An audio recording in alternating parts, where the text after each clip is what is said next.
All right, hello everybody. Hope you're all having a wonderful evening, afternoon, morning, whatever it happens to be where you are.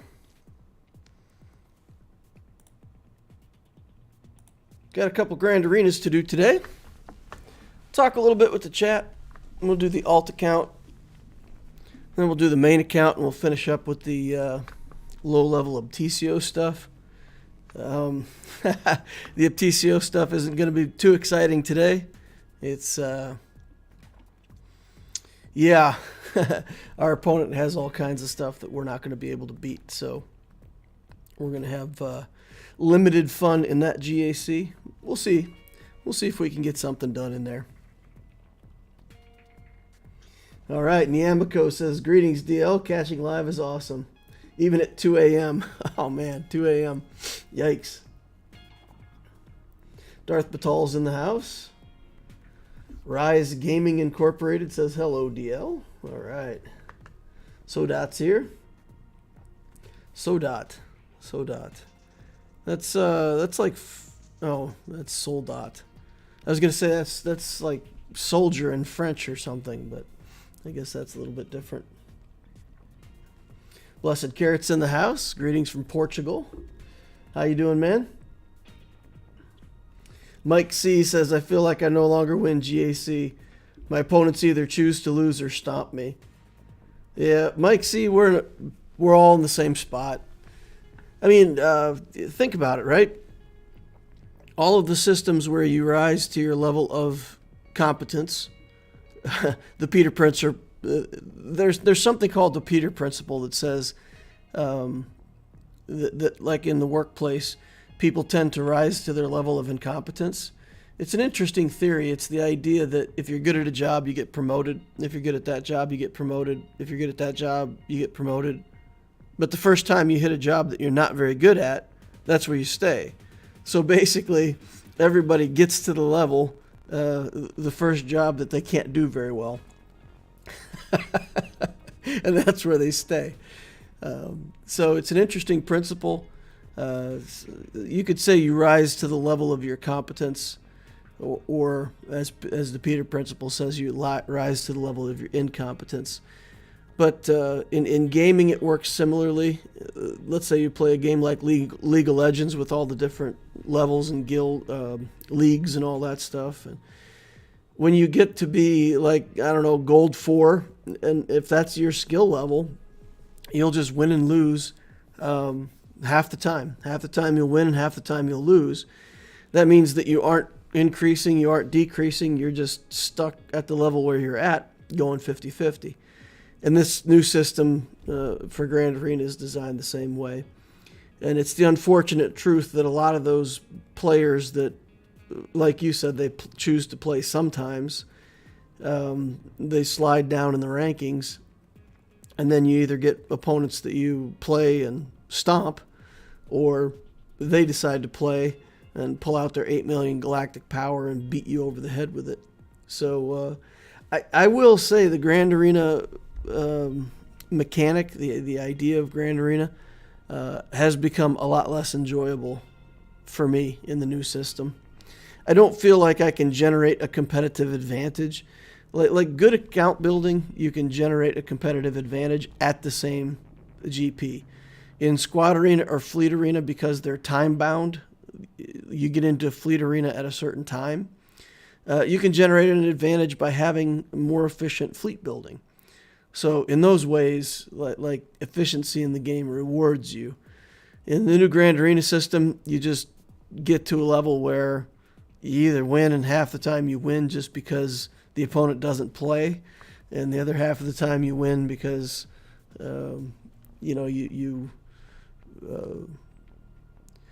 or I should say the other half of the time you're losing just because the opponent does play.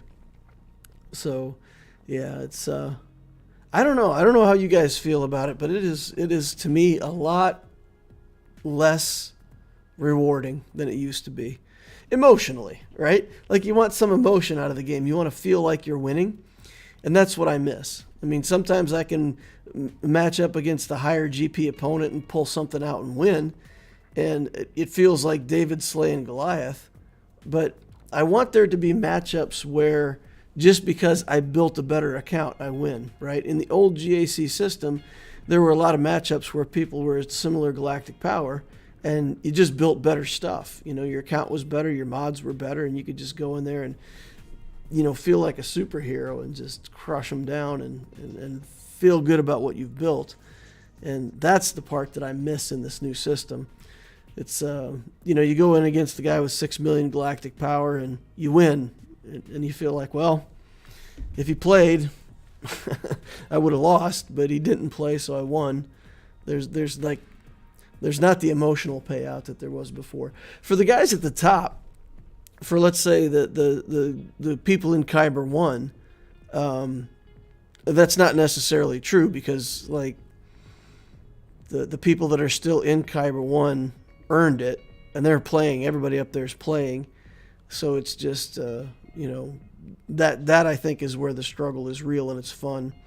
And on my main account, it's still pretty fun because, yeah, even though I'm getting outmatched in a lot of these matchups, I feel like I'm always at least in the game. But for the lower level accounts, it's like, yeah. All right, let's catch up on chat. Any fundamental changes to the plan for Aptitio after this GAC? We'll talk. Yeah, I could talk about that a little bit, David Klein. So, yeah, I mean, if 3v3 is going to be a thing, then we should have built Revens, right? Like, there's no better start to the game than a Darth Revan team and a Jedi Knight Revan team. They work in 5v5. They work in 3v3 fantastically. And, you know, accounts that have built the Revens versus accounts that haven't built the Revens in the early game, that's just a win-loss ratio in 3v3. I don't know how you beat Darth Revan in 3v3 at low level. If your opponent's, you know, 1.5 million galactic power and the only thing that they built was 2 Revens and a Malak, can you even beat that account? I don't think there's anything in 3v3 that stands up to a Darth Revan at low level. And similarly with Jedi Knight Revan, you put Revan, Bindo, and Yoda, and it's the same kind of thing. You know, it's you have chances to beat that team at least, but not many. Things like the Imperial Troopers in 5v5, you can get through either of the Revens with Troopers. Padme team has a chance. You know, there's a lot of stuff that works okay. But in 3v3, there's nothing that matches the Revens early game. That's my opinion. I mean, Vader, I don't know how. Again, if your Vader is faster than their Darth Revan, then you can get in there and, you know, potentially zap him out before he gets a chance to go. But in general, you know, that's kind of the team to build. So if they go back to doing 3v3 every other GAC, then the Aptitio plan is not good. You know, it's good for getting a good guild. It's good for participation in territory battles, territory wars, conquest. I mean, we're building good teams for all that stuff. But yeah, if it's 3v3 every other time, then because with Aptitio, look, all of the teams that I built in Aptitio are not 3v3 teams. If we just go over there and take a look, I mean, very specifically, all of the teams I'm building are good 5v5 teams. So if we look at squads for 3v3, the troopers, once you break these troopers from 5 down to 3, they get a lot weaker. Fin Poe is the only thing I'm building. That's really 3v3.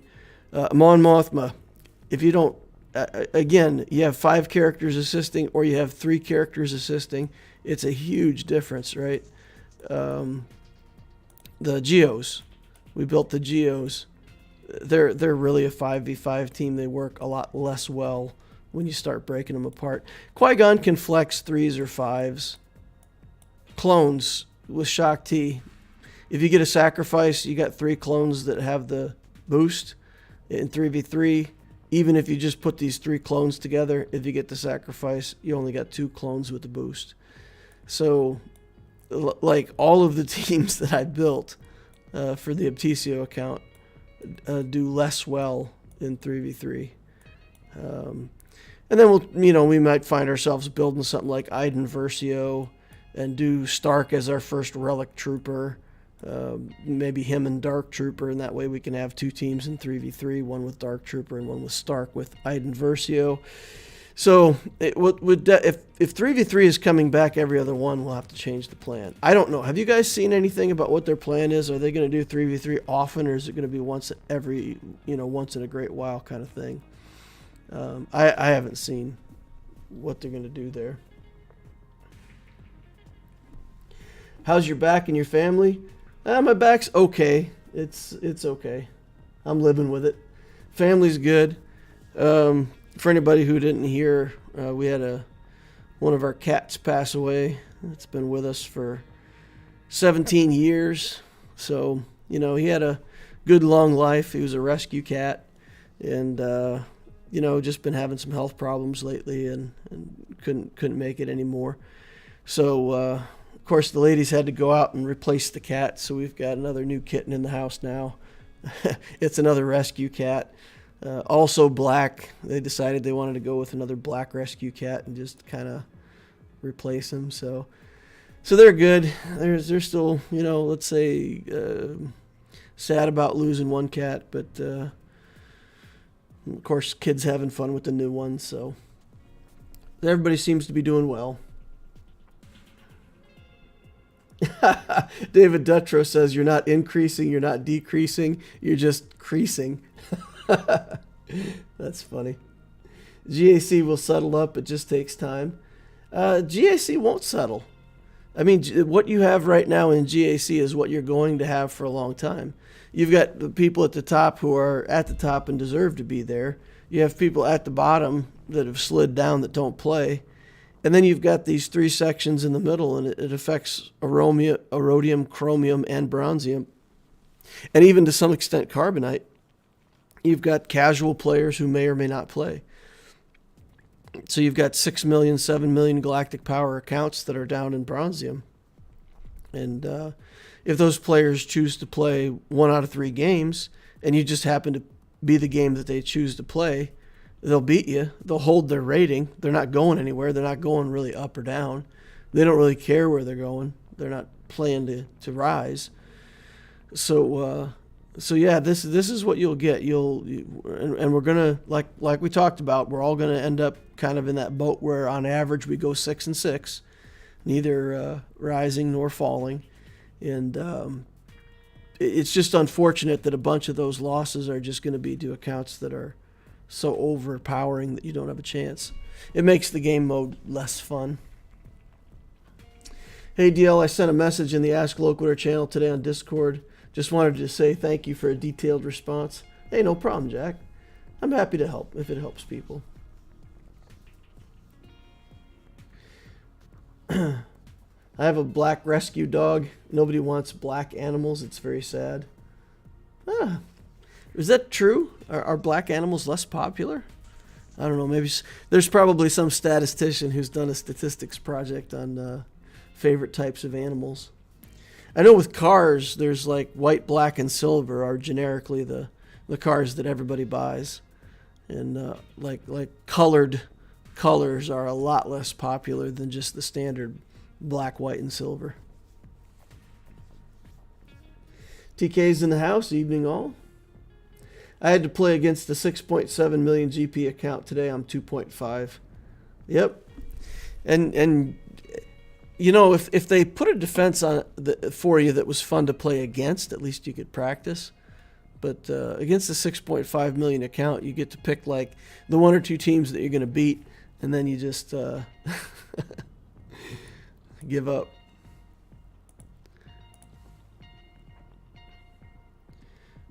Kai Mo says, yes, they are. The SPCA said it to me when I adopted my black lab.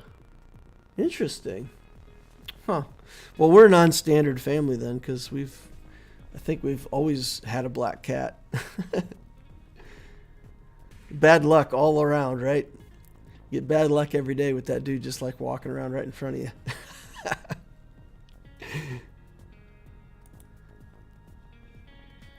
All right.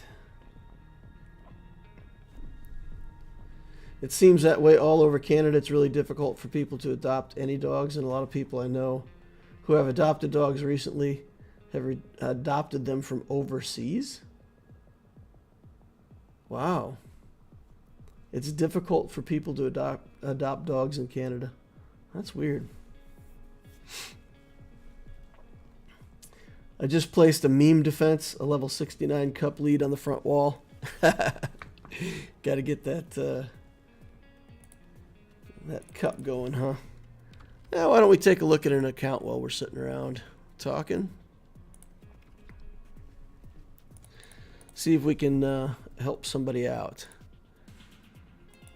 Darth Glizzy.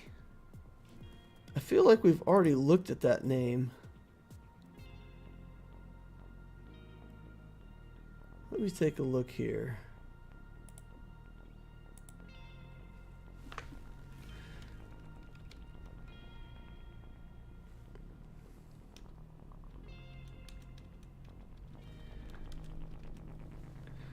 Huh.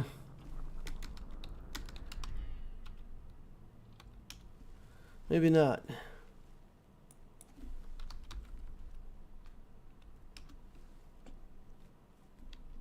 Huh, okay. Well, I thought I'd seen this name before, but I guess I may be mistaken.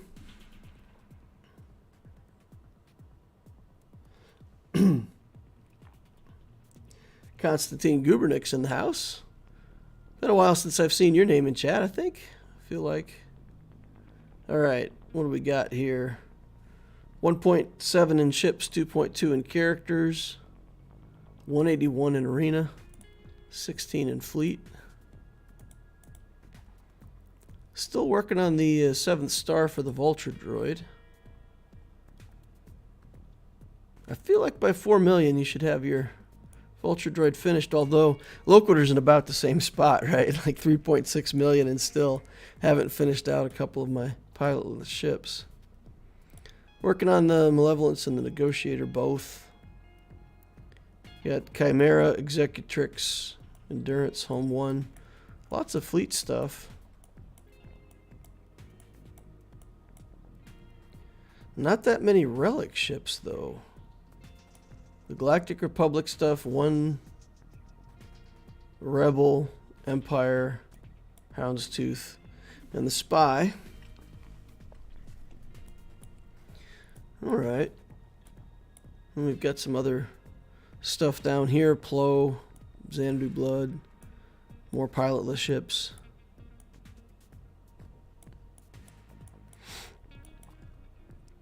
What's the Grand Arena ranking for this player? Erodium 4. Okay.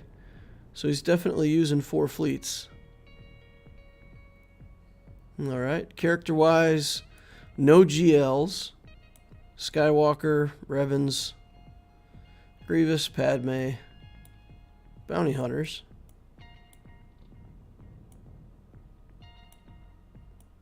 Let's see, we've got Piet, Dooku, Bosk, Vader, Palpatine. This must be a Sith Eternal build, right? We're working on Sith Eternal. A lot of C requirements, so I imagine this is a C account coming soon. Got the Anakin in here somewhere, I think. Yeah. Relic 7. Okay, so working on C.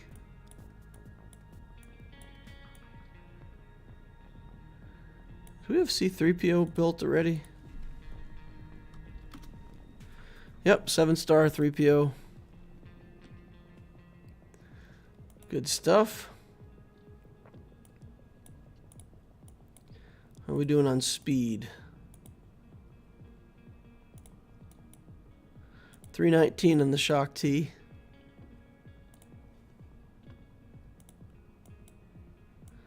$328 on the Piet. That's okay. It's okay for Piet, but if Piet's your fastest character at that speed, then definitely need some more speed mods.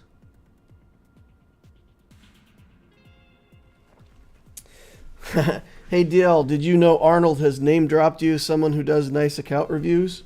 Oh no, I didn't know that, Benny Lau. That's cool.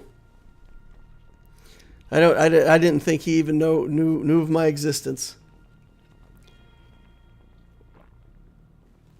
He did mention me one time when they were going over some stuff for the Grand Arena Science, I think. And I was on there, and he recognized loquitur as a legal term. And he was like, loquitur? I wonder if he's a lawyer too. The review Arnold's account? Yeah, okay. He has everything. He's got good mods. What else is there to review? I'll review his alt account, his free-to-play account. I'll review that. I'm facing the strongest account yet, and he put everything on defense. Good strategy in his part. A lot of people who don't really play keep like one or two teams on offense, and they put all the stuff down on defense. And then if they look at you and you can't beat any of their defenses, they'll just come over and, play 3 matchups or take one zone and win. Super cheesy way to play. Revan's 309.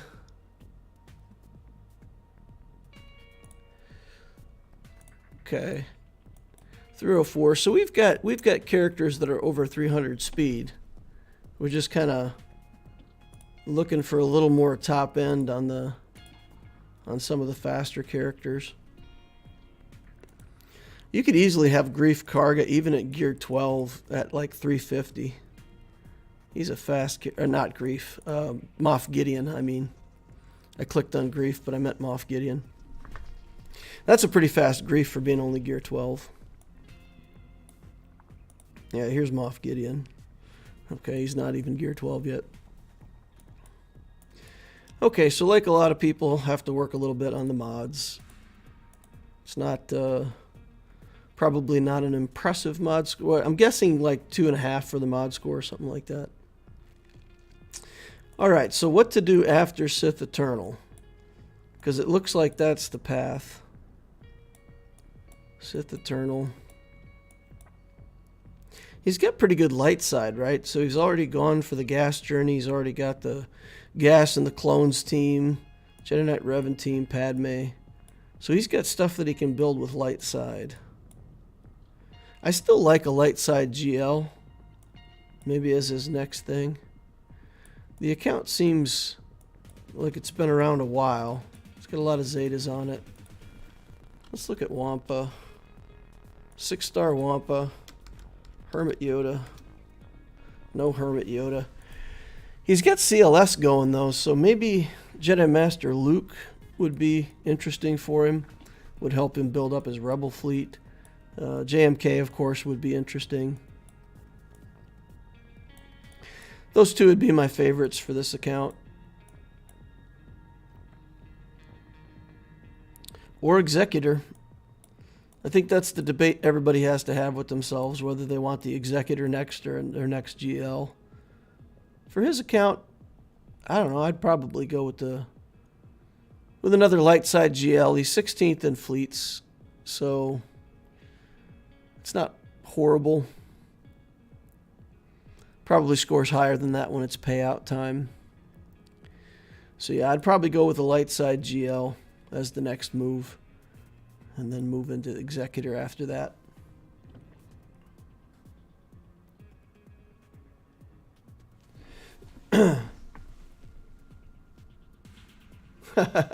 Arnold holds you in the same regard as Bit Dynasty and the Ilk as true Swiggo professors. Interesting. I saw a Reddit post he did about other Swiggo YouTubers, and you were on the list. That's cool. That's neat. The Reddit post was a guy asking for Swiggo YouTubers who did nice guides. He said that he didn't like Arnold's videos for being so over the top, so Arnold answered the post with the name of the YouTuber he recommended. Is today's title a Tombstone reference? It could be. It could be. I mean, they used that saying in Tombstone, right, where Doc says, "I'll be your Huckleberry." But it's just a general idea of what a Huckleberry is. A Huckleberry is like kind of not really your nemesis, but something that'll trip you up, something that'll foil your plans. So yeah, I got my opponents today are Huckleberries, Huckleberries everywhere. Can't get past them. Yeah, the Loquitur account has done, I feel like, really well, and then I just keep fighting these guys that are so much more galactic power than me. So I figured when I got my second GL, we'd really be able to kind of bust through that layer.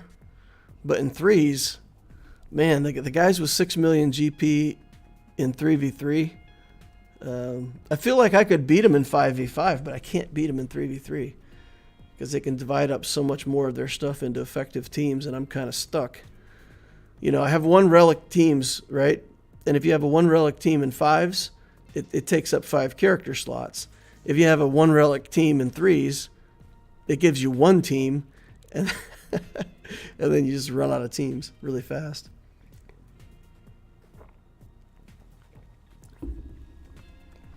That's cool. That's cool. I didn't know I was on any recommendation lists. Good to know. Good to know. Although I must say, a lot of the new players that find my channel don't seem to find the beginner's guides. I'm getting a lot of questions again that are answered in the beginner's guide, and I keep referencing people out to watch those videos first. Even though they were made last year, they're still good. I mean, honestly, any of the paths are still completely viable. The only thing that I would say changes is you would want to pay attention to some things like Zam and Qui-Gon and maybe Iden Versio very early in the game because the Omicrons are so good. But other than that, I mean, the build paths, the guides are still I think the best way to build into the early game. Other than a couple changes for the Omicrons, it really hasn't changed. But people aren't finding those videos because they're a year old. So they come into the channel and they start asking the same questions that we've answered. So if you're a mod or whatever and you see people asking those questions, just point them toward the playlist that has the starting guides and the paths. People don't like old videos. Maybe an update would help. I want to update them. I do. I want to update them. I mean, I have this idea in my mind that I would update the build paths, and for every one of the build paths, I would go all the way to 4 million galactic power. Like this is what we want the account to look like at 4 million GP. So here's where you start, here's where you build, and then there's some kind of nebulous thing that happens between like 3 and 4 million galactic power where it's hard to say exactly what the right thing to do would be to work on. But for each path, to build it up to the point where it hits that 4 million galactic power, it's ready for hard conquest. You're doing every assault battle to challenge tier 1 at least, or challenge tier 2. So it might be, like the Techno Union starts out one way and then goes into the next build, whereas an Emperor build might actually be the exact same 4 million worth of stuff. You just do it in a different order. You get the Galactic Legend first, and then you'll find that you have to go back around and do the rest. So, I mean, I have the concepts, and I would love to redo them. I don't have the time. I could take like 3 weeks off of work and do it, but I don't think work's going to give me 3 weeks off to just sit home and make videos.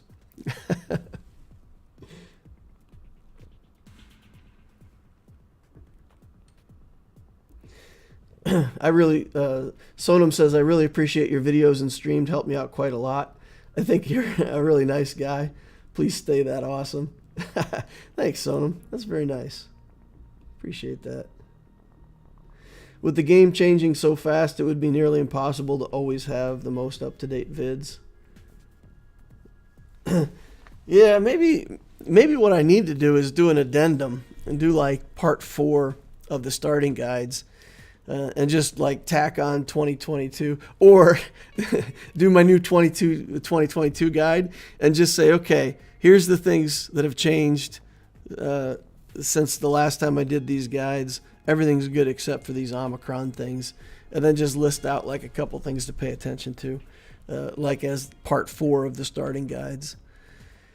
And then, when I get around to it, we'll try to do the guides again, redo them, bigger, better. But I think a lot of accounts, by the time you get to 4 million, they don't really look that much different, right? So for any account at 4 million, you probably build the Revens somewhere in there. Whether you build them first, second, third, fifth, eighth, whatever, you probably build them somewhere in there. For the, Galactic Legend, right now I feel like you build SLKR somewhere in there. It gets you the First Order fleet. It gets you a Galactic Legend. Maybe one path is C and JMK. Another path would be... I honestly like Rey. I love Rey. I know a lot of people don't like her. But if you did SLKR and Rey, those two GLs, let's say there's not a whole lot of, no Relic 8 requirements. There's no... there's no big roadblocks like Wat Tambor or characters like that you have to build into first. And both of them give you fleets. So, I think there's a valid argument that, CJMK might be one path into 4 million, and the other might be SLKR and Rey. I don't think I would put together a build path. I know a lot of people like to do it, but I still, when I look at the accounts that are like 4 million, and they went gas and Revens and, built all the non-GL meta teams, I still feel like you should have put a GL in there somewhere. So I probably won't do a path that's like no GLs. But anyway, that's my thoughts. I don't know what you guys think of that. Blessed Carrot, you know why, just giving back. And Blessed Carrot's just such a nice person. I don't know. Too nice, this guy. Too nice to me. Thank you for the super chat. I do appreciate it. Really do, my friend. That last idea, referencing the old guide, sounds great. What kind of factory do you run if it's not a secret? I'd rather not say. It's not that it's a secret. It's just you give out too much personal information, and then someday some goofy person comes along and tries to find out like where you work and show up to work and say hi to you at lunch or something, and that would be awkward. I don't want to do that. I like you guys, but not inviting you over for dinner as far as I know.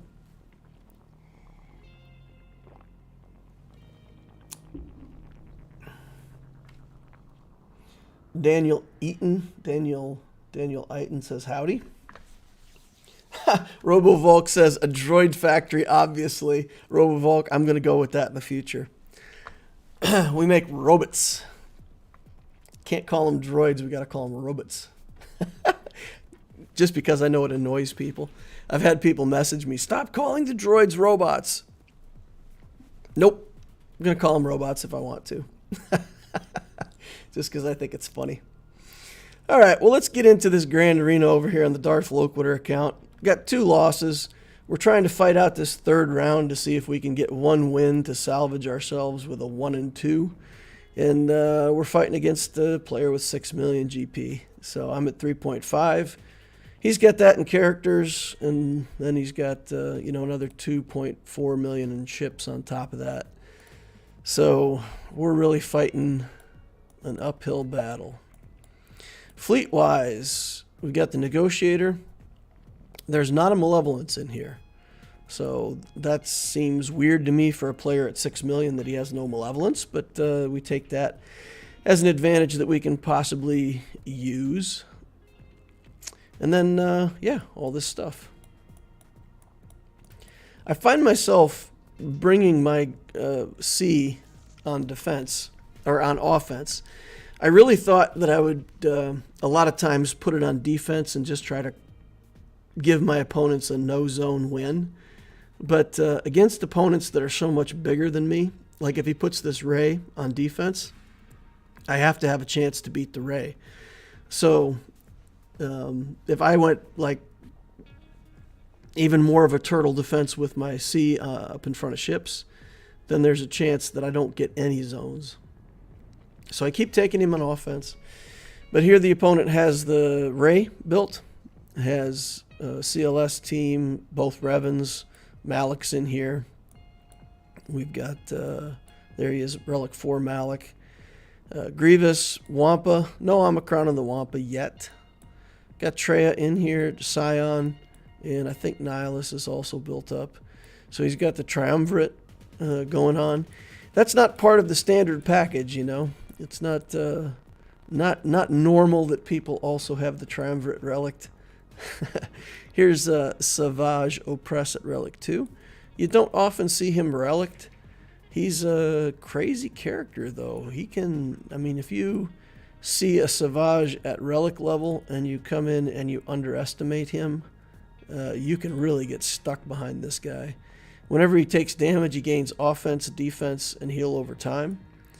At the end of his turn, he dispels all debuffs on a random Sith ally, which is, you know, himself if he's the last character. Dispel all debuffs from him when he's critically hit. And then you got Overpower here, where he can execute people below 50% health. But his survivability, really, with this constantly gaining the heal over times, every time he gets hit, man, if you can't punch through him, he'll just, you know, get an 8 stack of those heal over times and can't kill him. He's not going to beat you, you know. This isn't the way I would build Savage. I wouldn't build him with like crit damage. I would build him massive defense, and just if the opponent didn't bring in enough damage to take him down, and then he would just build up the heal over times and never die. So he can be a timeout character on defense. We've got a Night Sister zombie at Relic level. Old Daka's in here. So there we go. We got tons of stuff to deal with. 6 million galactic power worth of it. I just put down my standard defense. I really haven't been changing that much here lately. Let's see what he put on defense. Kenobi with Mace and Bindo. That's pretty annoying. 2 guys that are hard to kill and 1 guy to resurrect them. So, interesting. I have to think about that one. I have to bring in a lot of damage there. All right, we got a Thrawn team. We've got Kylo team. Bounty Hunters. And then down bottom, did he put the Rey? This is Jedi Training Rey. CLS. Geos. Night Sisters. That's a lot of good stuff. A lot of good teams.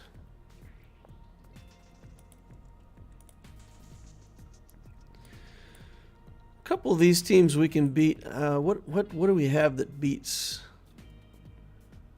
We can use the Mara Jade gimmick here, right? So we'll have to save the Mara Jade. Emperor Palpatine for here. Try to get those guys under control and not let them ever get a turn. Get shocks on them. So maybe Mara Jade up there. We might have to nest here. This is Brood Alpha, Poggle, and Sunfac. So there's no spy. I think they have no chance of beating Nest. They don't have the soldier to put the tenacity down, and they don't have the spy to execute. So I think that's a free win for Enfys Nest. If the game ever clears. Okay, not sure what's going on here. Try to reset it, I guess. I'm always happy if it crashes when I'm not playing the GAC, right? We would rather have it do that when we're not in a matchup.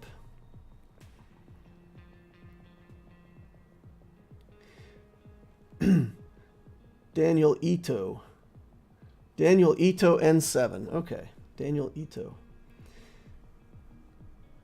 I must say that my fun is to beat teams while summing the GP difference.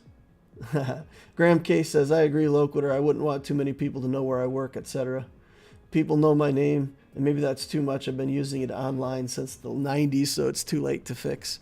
Most people are normal, though. I mean, most people aren't going to go looking for some random YouTuber. I mean, you guys are just hanging out for entertainment for the most part, right?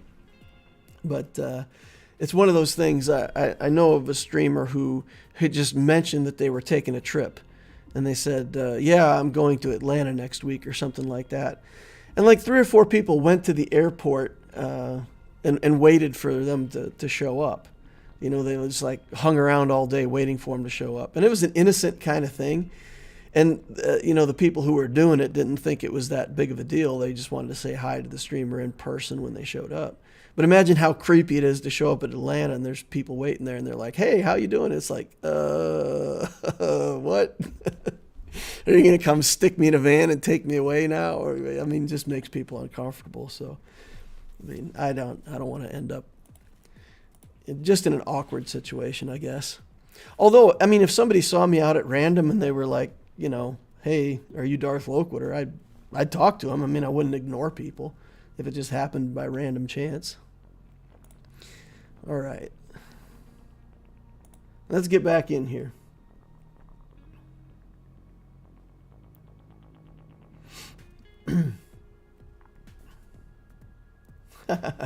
Yeah, the new cat. The new cat they named Maul.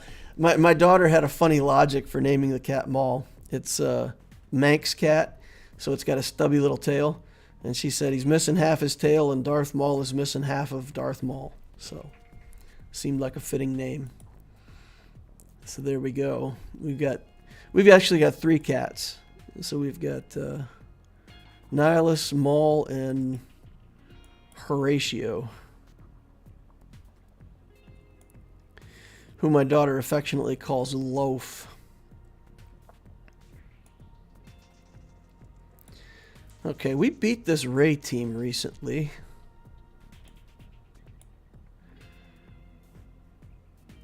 Just have to... I feel like I have to remember what's good at beating Ray, because, like, if you can control her... Padme, something like Padme where you don't lose turn meter, works pretty well, so we probably want to use Padme here. Let's see if this is slow enough for us to use the troopers. Let's see, speed 280.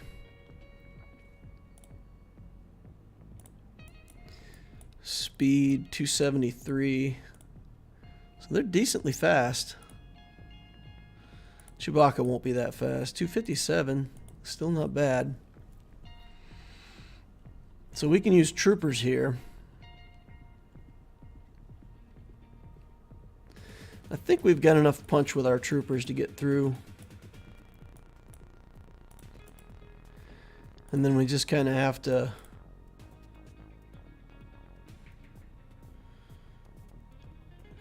work. Well, we've got C, so let's see. Let's think about this. We could use our troopers somewhere else potentially to better effect. I could just come in and Sith Eternal that CLS team. Save my troopers for some other team.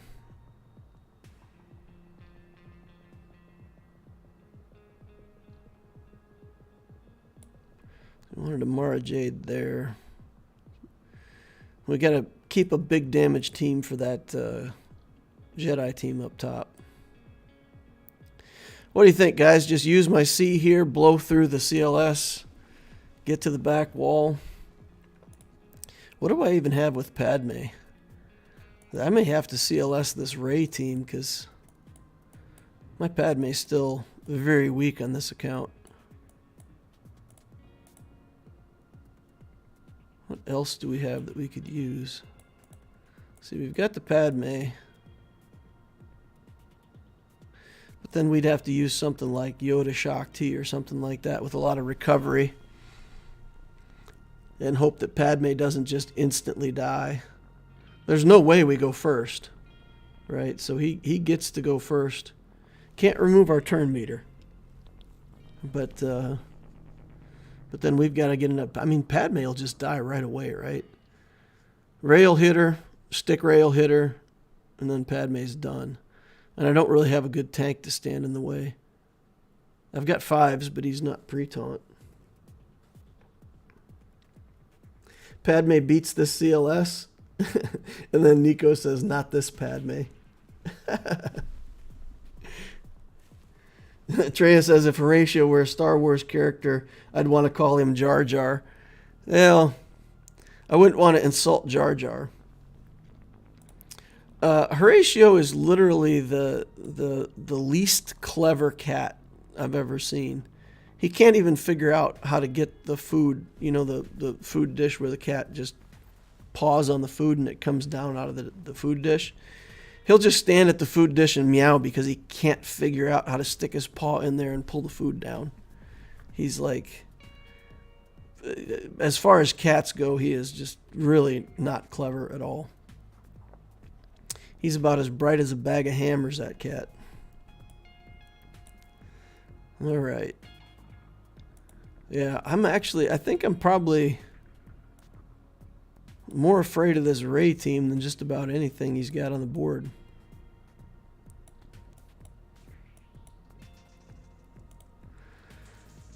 Am I more afraid of that than the CLS? It's just because BB-8 is going to go so fast. With the troopers here on CLS, I feel like we're going to get stunned. Somebody's going to get stunned. But man, guys, I'm going to use Sith Eternal on one of these teams. Which one to use it on? That's the question.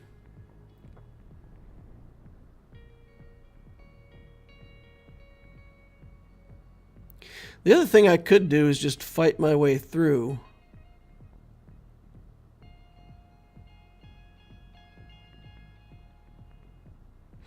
Fight my way through to the point where I, beat top. And then come back to bottom with whatever's left over. So just beat top, get to fleets. It's not the way I usually would want to play it, but we can do it. Beat top, get to fleets, and then see where we use the Sith Eternal.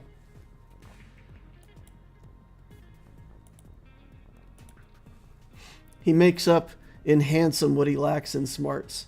I don't know about that either. I will give it to you. No accounting for how people love their pets. All right, we'll just put it on Poggle and put it on auto. And then we can think a little bit more about this. I had the absolute fattest orange cat. He had Jedi reflexes, though. I twice saw him bat a bird in flight right out of the air. Yeah. Yeah. The Nihilus is like crazy fast. He jumps really high too. Like he was just eyeing up the counter the other day and he jumped and it was like a lazy jump. He jumped like 3.5 feet up. Didn't even try. He's like bloop. He got big fast. That cat just got huge. He went from being a kitten to being a cat to being a big old cat. Yeah, he's pretty nice though. He's pretty fun. I asked when we were down to 2 cats there for a minute, I said, is there any possible chance that we could maybe just have 2 cats for a while? And, well, I can't repeat what my wife said because it's not, probably get demonetized on the stream. But apparently the answer was no. As evidenced by the new cat already in the house. Dogs greater than cats. I grew up on a farm, you know, the animals were on the outside, and I can't get past that mentality of, you know, dogs, cats, whatever. They belong outside the house, not inside the house. But, I mean, the cats come with the wife, so that's not an option for me. But if it was up to me, I don't think I would have any pets at all in the house.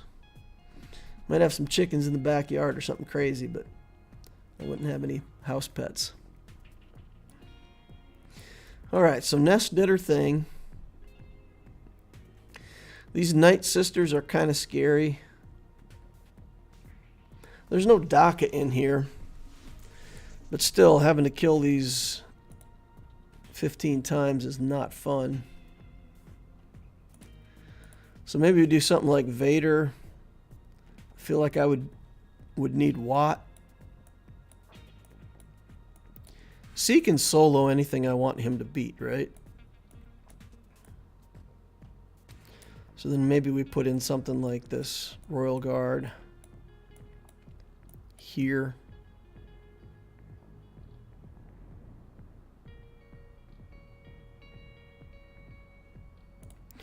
Okay, let's put a pin in that. I decided I was going to go get ships. So let's go get ships first. Let's stick to that plan. So this one, we need Palpatine, Thrawn, and Marjade, and we really have to hope.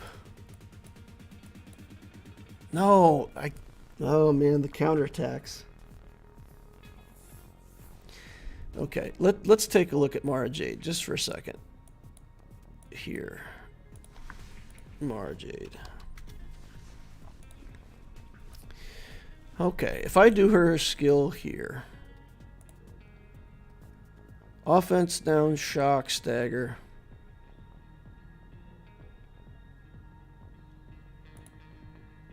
Okay. Nothing is preventing counterattacks though, right? So I don't have a way to stop them from hitting me back. If I can't stop counterattacks, I don't think I can use that counter, right?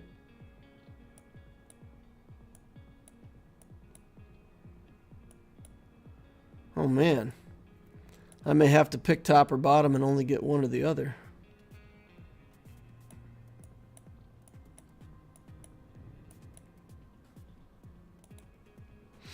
What do I have that can beat this? I mean, it's Relic 4 and Relic 5, so it's beatable. Maybe I have to use Jedi there?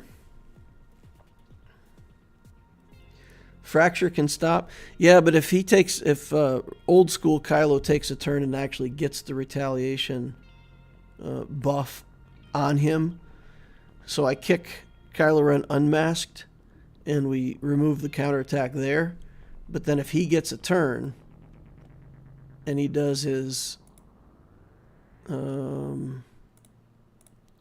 which is it?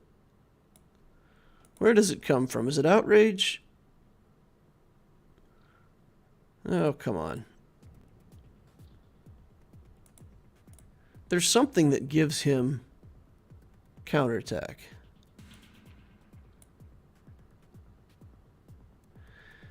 Speed. What am I missing? Stun, 75% more damage. Protection.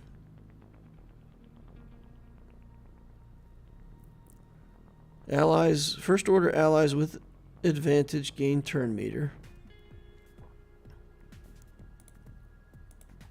How is it that he gets his retaliation? What, I'm missing something.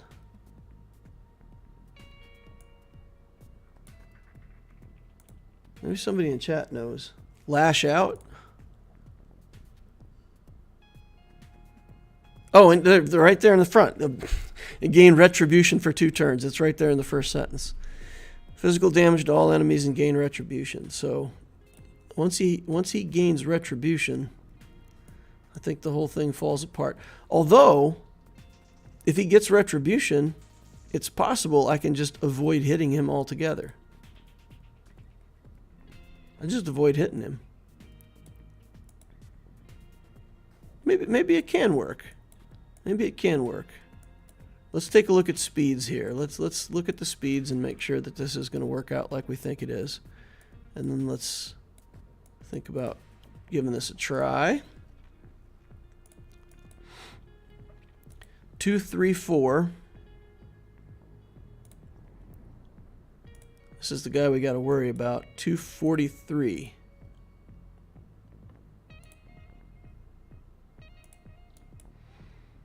$204. Okay. So 243. I don't think we're faster than 243. No, we're not.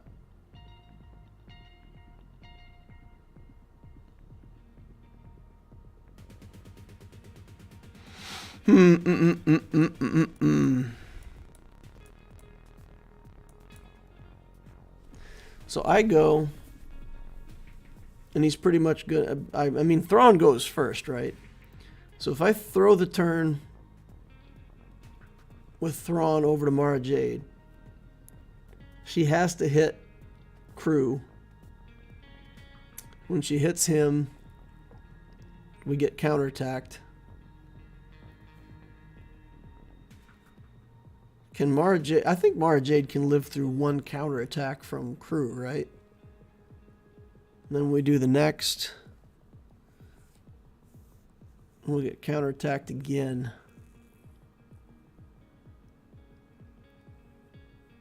It doesn't work. It doesn't work. My Mara Jade's just not fast enough. I have to get more gear on her and get her faster on this account. I really do. Okay. So what about...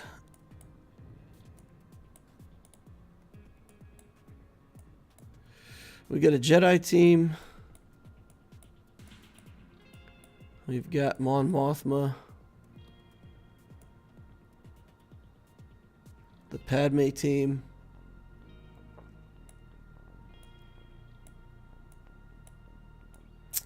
Boy, this is inconvenient. So we've kind of got nothing that's going to do what I want here. All right, we're going to have to try this Mara Jade team. We're just going to have to give this a go and see if we can live through these counterattacks. I don't know what else to do.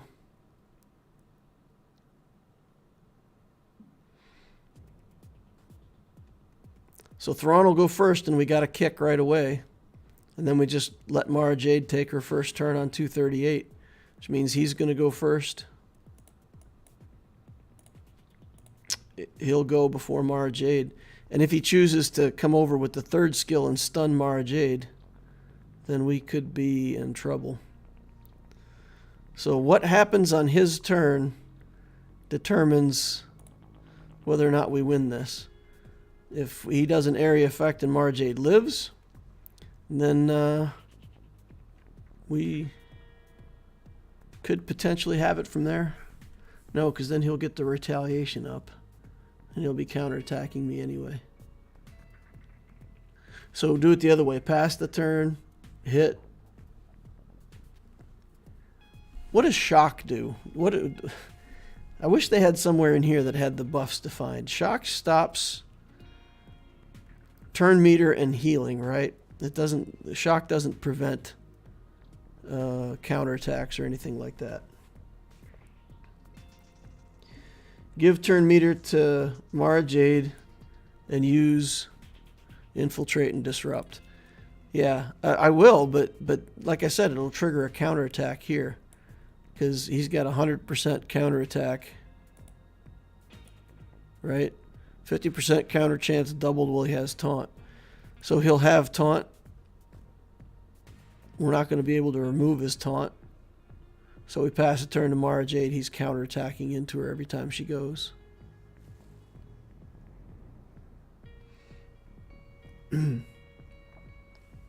Tenacity team with Thrawn lead.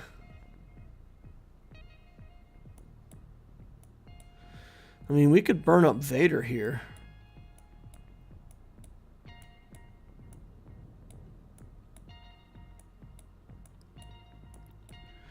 My bounty hunters just aren't good enough.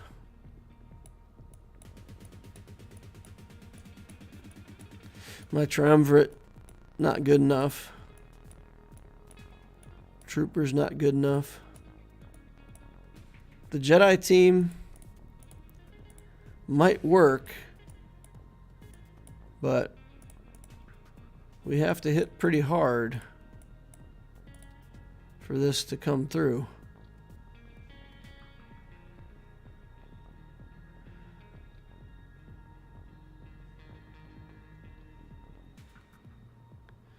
Hit OG Kylo, I guess. Start with him. 60, 47, and 60. This works 100%.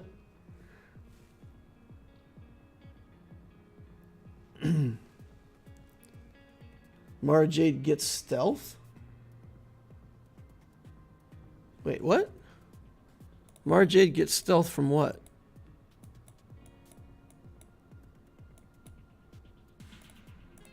What is this you're saying? She gets stealth after disrupt? She gains stealth for 2 turns. Okay. Alright. Okay.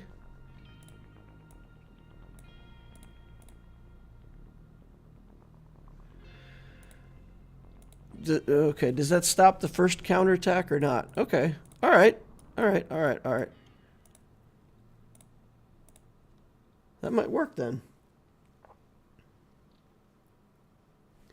What are the mods on crew? Defense mods.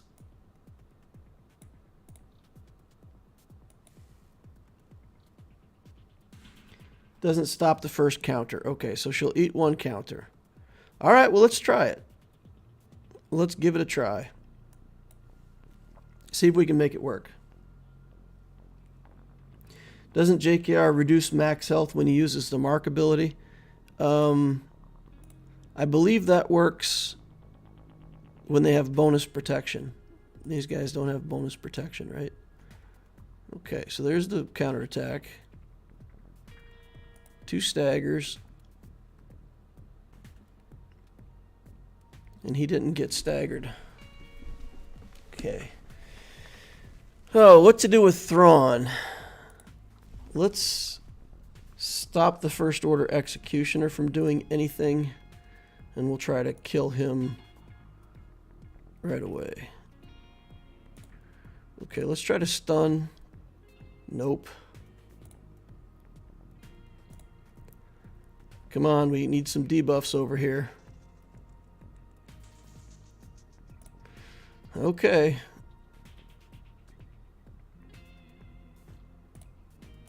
This should, Thrawn should get a turn right away now, right? Try to get a shock over here. And then get a kick. And then work on this Kylo. Try to get some stuns. That'll help.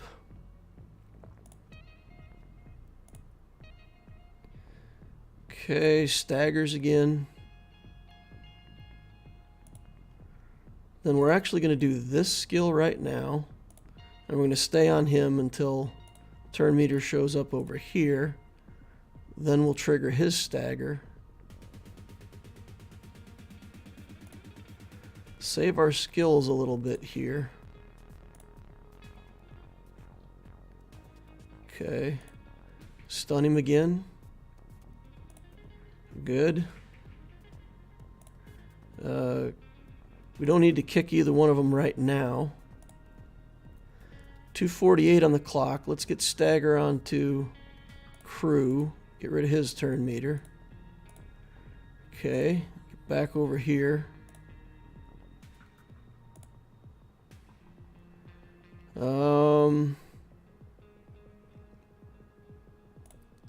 Save the kick. See if we can get this off. Stunned again. Fantastic. All right, there we go. Get a kick in here. Get a stagger on him again. Take his turn meter away. All right. This is going well. Try to get banners back. Oops. Didn't want to do that. Okay, we got to get a kick in on him now, I guess. Sure. All right. Minute 36 left to go. Done. 57 banners. All right. I was all set to go into JKL, JML. Now I'm debating doing Gas and Star Killer. What do you all think? I basically have all the character shards for all of them. Star Killer. I like Star Killer. I think he's a good character. The times that I've fought him, he has been more or less a GL level character. Gas is good too. I'd do Star Killer first. If you got the shards for him. If you already farmed up those characters, then cash them in and make it work for you. This, I think, will do the Jedi. Because the damage here is not so high, right? These three characters can do damage, but they're not going to be massive damage. And if we can pick off the Bindo in there, then we should be able to work our way through this slowly but surely. Let's give it a try. Mara Jade's almost gear 13. All right. Good. Sounds like a good deal then. Okay, what do we want to do here? Just spread buffs. Let's put this on Bindo. Start working our way through him.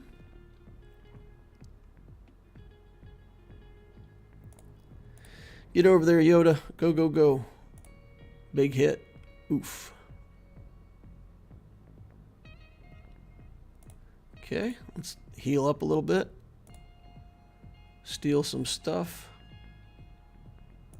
Spread buffs. Bring them in again. Big hit. Big enough hit. Okay.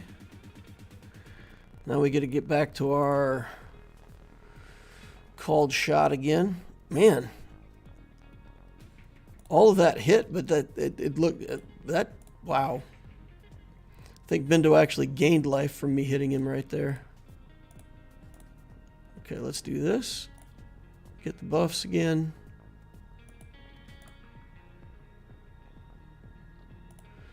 Dash. Ooh. Get this hit. Oh. Did he have foresight and I didn't know it? I guess he did. Okay.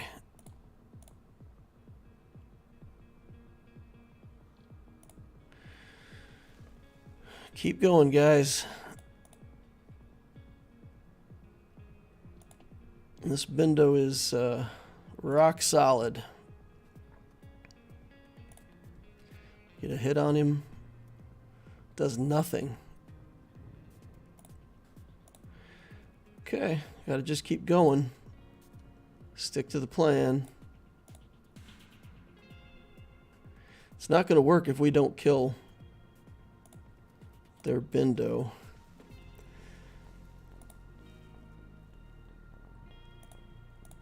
I wonder though. Let's just try something here. Let's see if the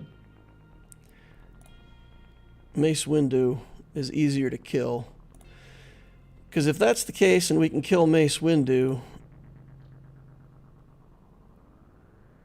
then we'll get the we'll at least get the savior popped on an easier character, right? 2 minutes and 11 seconds is all we got left. So at this point, maybe we just kill Mace. Man, I don't know. We got to go fast. We got to go fast. Got to get Savior popped. Go. Get Savior out of here. Just not enough damage on these characters. Okay, get in there. Go, Yoda, go. All right. All right, all right. Good. I thought we need... Nuts. Oh, man, what am I thinking? I'm looking at my own Revan team failing... Because I'm so used to seeing Bindo on a Revan team, I'm thinking that there's a savior. There's no savior on a... He's got Kenobi lead, not Revan lead. All right, we're just going to put it on full auto. We've only got a minute left, and we got to get this Bindo down. Oh, Mace coming back. That was a mistake on my part. We should have just stayed on the Bindo.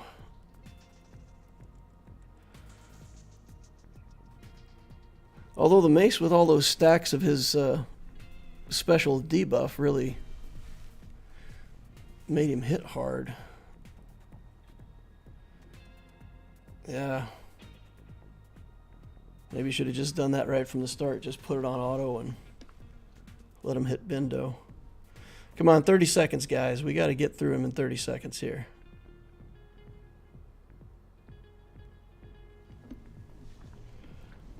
We're not going to make it. We're not going to make it.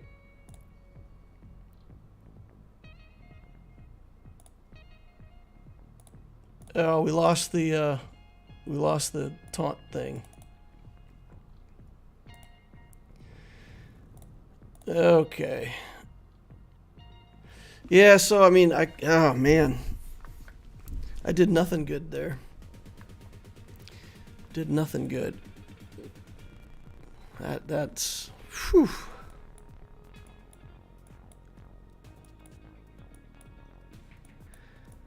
I don't know why I was thinking. Yeah, I'm attacking Bindo and I just automatically think of Savior. Like you got to deal with the Savior if you're dealing with Bindo. And I just forgot that he wasn't in a JKR team.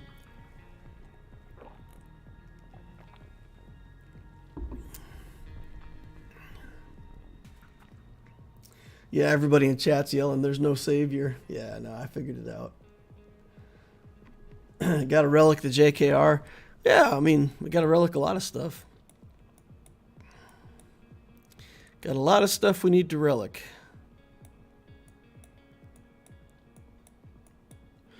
Okay, so I think that's gonna kill us, right? Because now I don't even know what we have that gets through this team.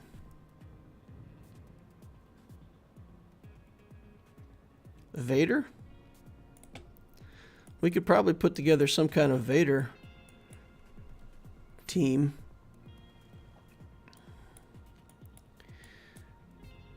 Get a little bit of recovery going on in there. And they don't have cleanses, right? They're not cleansing.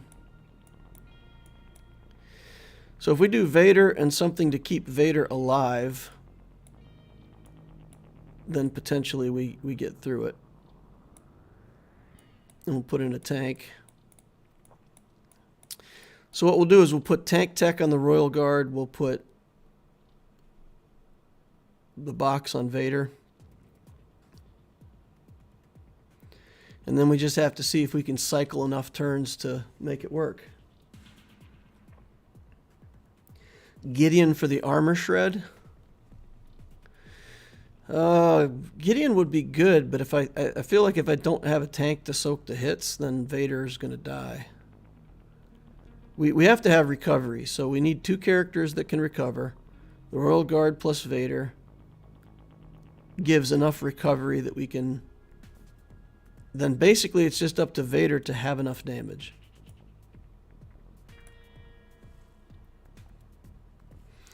What are you going to use Imperial Troopers for?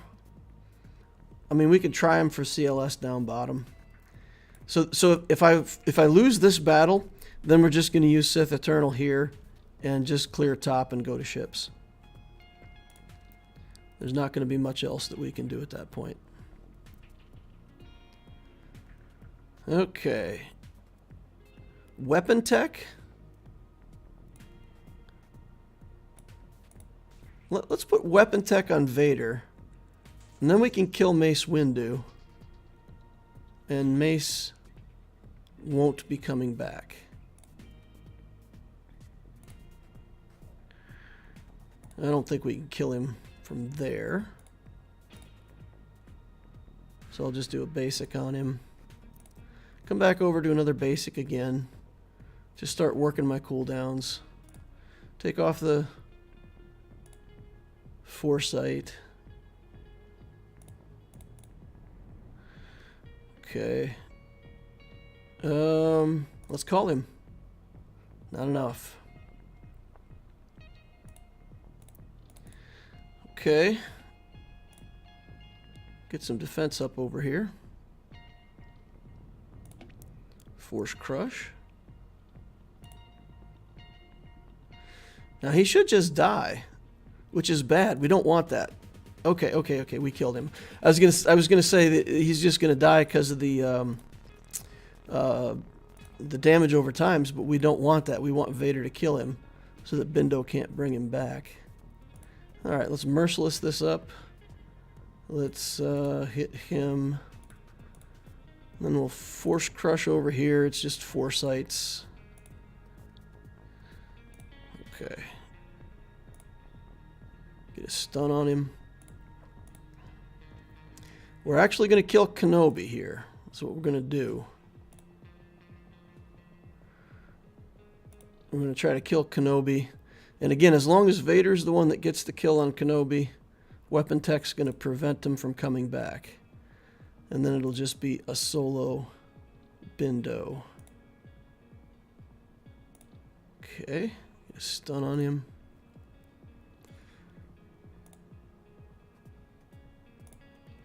Okay. Let's do this and this. And go back to him and hit him with another basic. I don't want to force crush him while we've got foresight on. He's going to make me do it, though. Get the force crush out. He's going to always have foresight, though. It's just really not going to work to our advantage. Oh, there we could have had it. Oh, the recovery from Bindo is pretty good.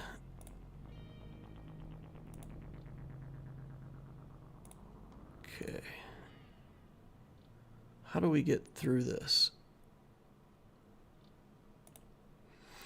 Throw a culling blade at him now while he's got some debuffs on him, I guess.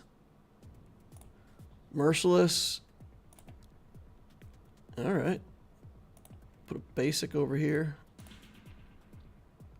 Ability block there. Force crush him again.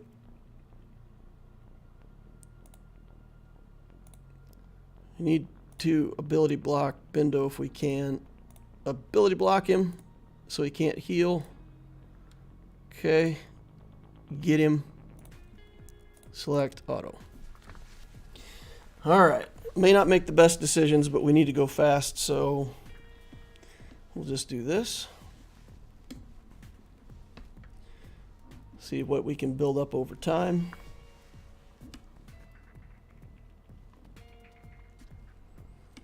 Keep him ability blocked. Get some stuns on him.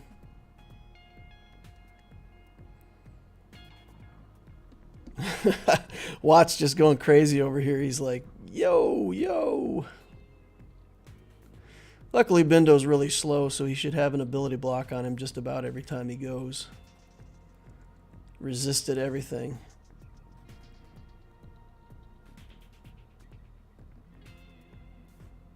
Okay, 25 seconds to get this Bindo out of here. Got him. Okay.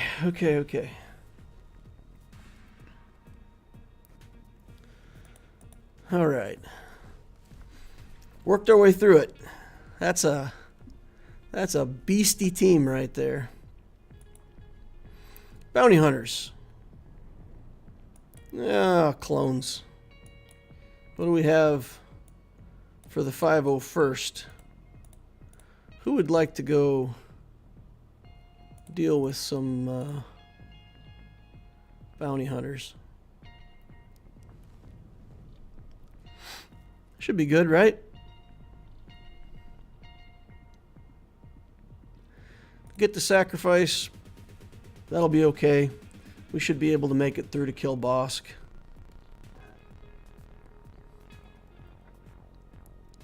Alright, let's go. Get rid of some of these buffs.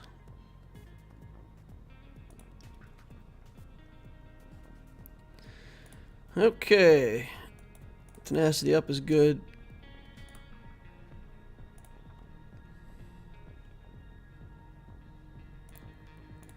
Alright. Oops. Let's get on somebody else. There's the sacrifice. Fine by me. Bosk.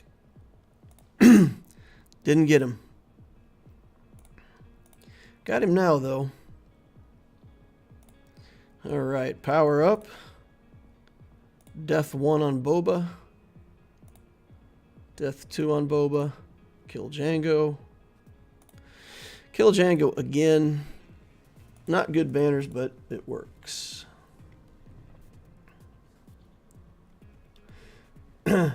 Clones shoot Nerf darts. Django can prevent revives, so hope he doesn't trigger the sacrifice. It doesn't matter on sacrifice. Nobody revives. Or does Django somehow prevent 5s from working? I don't think he does. Because 5 just... Oh, I see. No. The wording on that says the 5s dies instead. So I don't think it's that a clone dies, then 5s dies, and the clone doesn't get rezzed. But if that's the case, if that actually stops the clones, honestly, I didn't know that. So if that's true, let me know. Okay, we're not getting through bottom because we would need the troopers to work and Palpatine to work, and we still got another team down there, don't we? Night Sisters? Yeah, I think we've got Night Sisters down bottom too. Ugly.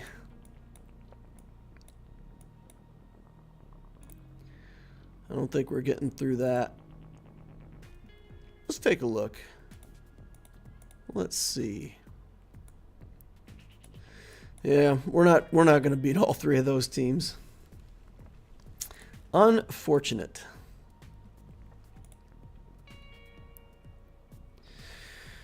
All right, let's use troopers to beat these guys.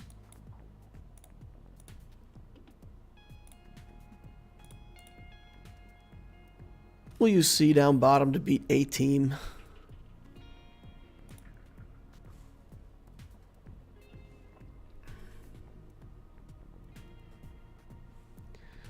Treya, the leftover Night Sisters. Oh, my Treya is awful.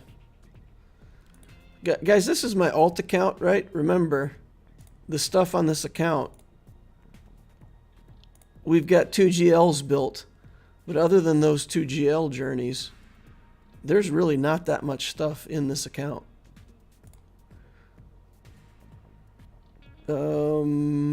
Yeah, let's drain turn meter. Just try to get Tarkin out of here.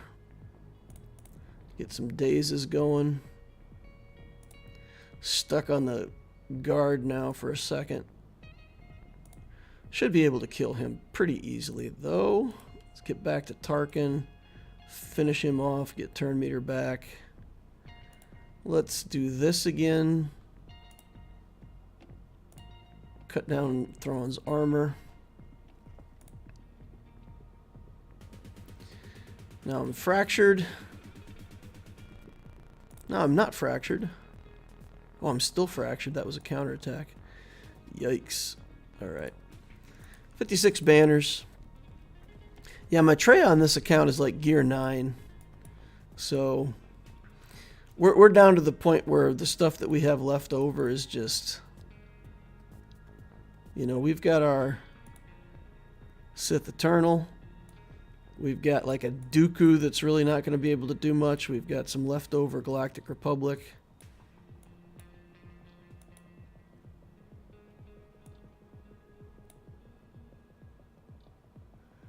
We can try Padme right here.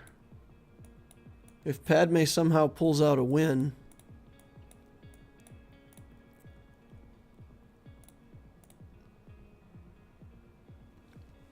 If Padme can somehow pull out a win, maybe we can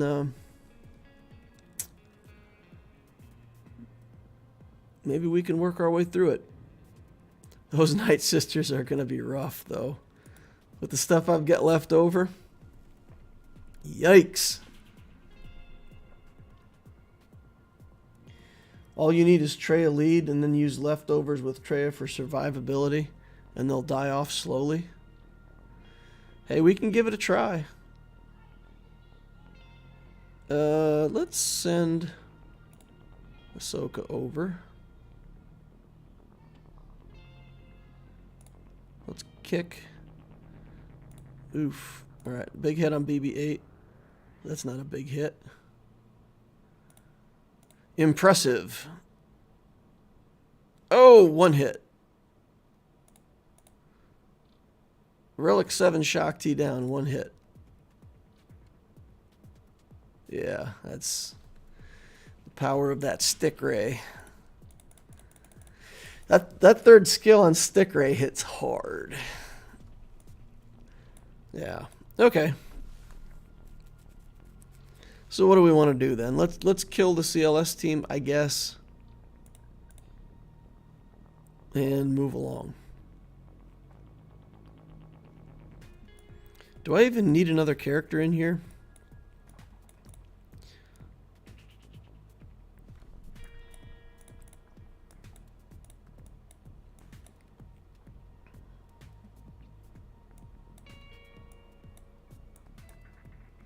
All right.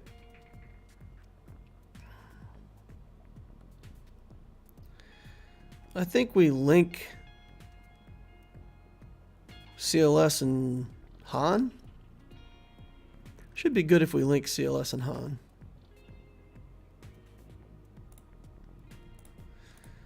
I don't think there's no way they should have enough damage to kill me, but I've been surprised before, so who knows?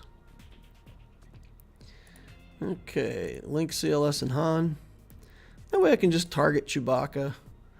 And whenever I get to the alt, we should be done in a hurry. Gain back some protection. Get the Master's training on him. You never know when you need your Sith Eternal to be a Jedi Master. Yoda's embarrassed to be here. He's like, oh, this is not who I wanted to show up on Dagobah. Really.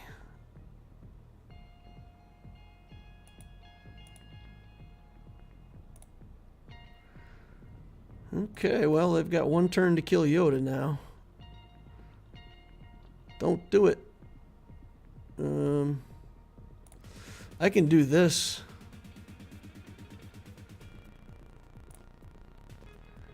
Just for fun. 57 banners. Alright. We get paid another 70,000 coins. And time to go to ships. Done with the character part of our journey tonight. Brought to you by...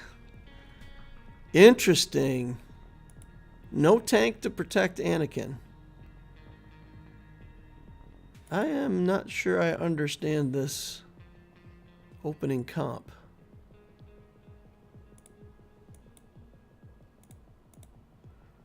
We should be able to dominate this, right? Or is it... You know what? I think it's even better if we use Malevolence, isn't it?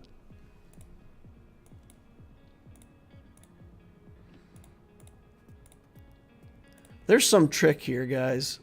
What's the trick? What am I missing? What am I missing? I feel like I'm somehow getting duped here.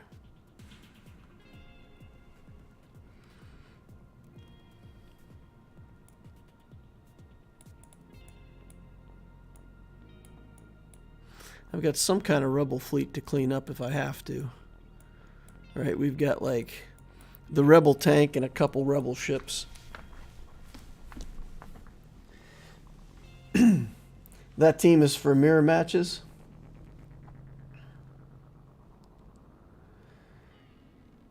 It's a mirror match comp. It's actually better when you mirror match negotiator.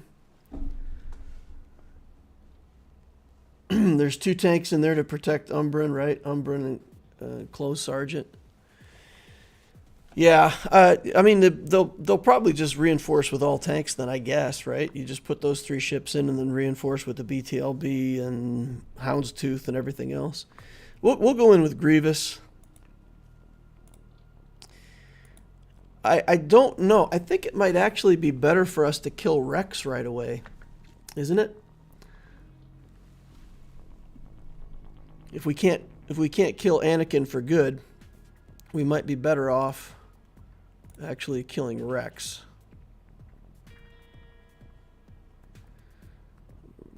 Let's see. Should we stun Anakin? No, let's just stop the turn meter train. Oh! He has to have a buff for that to be unresistible, doesn't he? Okay, let's clear this. Do the thing. Get some buzz droids going. All right, Rex is out. There's a clone sergeant. Let's hit Anakin here. If we can get lucky, maybe we can get a taunt on him. We'll get the taunt on 5s. We'll take that.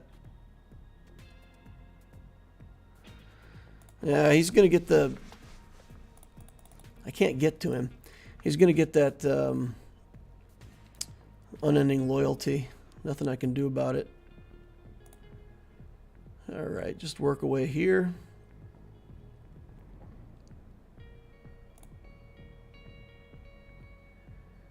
Okay, do we need another ship? Yeah, let's get another little ship.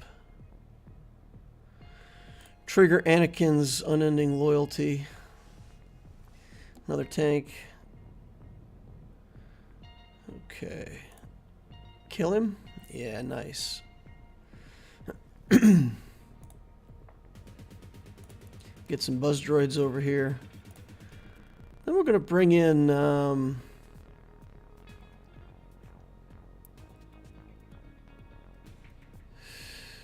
think if we bring in this Cassian, we get this, right? Yeah, okay. Bye, Anakin. Solid. Cassian's U-Wing, one of my favorite reinforcements. You guys know that. I feel like it's just really, really powerful. Good. All right.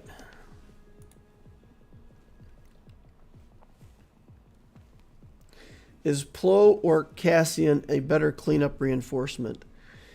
Cassian is a good reinforcement for killing a specific target. Plo is a good reinforcement for for keeping your own team alive, especially against Malevolence, where you can clear all the buzz droids and reduce the threat by a lot. All right, Geos, we bring in 2 reinforcements. If we need more reinforcements than that, we're probably in trouble against this fleet. I don't really have another good reinforcement anyway, so in we go. Remember, I'm dividing up my Galactic Republic fleet. We're putting Ahsoka and 5s and Houndstooth and all that stuff on defense. So, all right. We're going to hit Sunfac. Actually, on this, I think maybe hit Spy. Go ahead and hit Spy here. Yeah, it's enough. And I think it's pretty tough for him to win from here.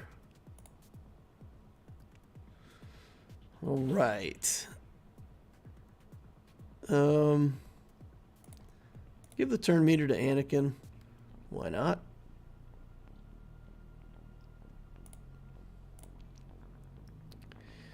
All right. Bring in Sergeant. Get a tank in here. Finish off Soldier. Work our way through Sunfac. And then we'll call in Plo right at the end, and who knows, maybe we'll get banners back. There's the buzz droids. Okay, fine. Bring in Plo, clear buzz droids, try to get banners.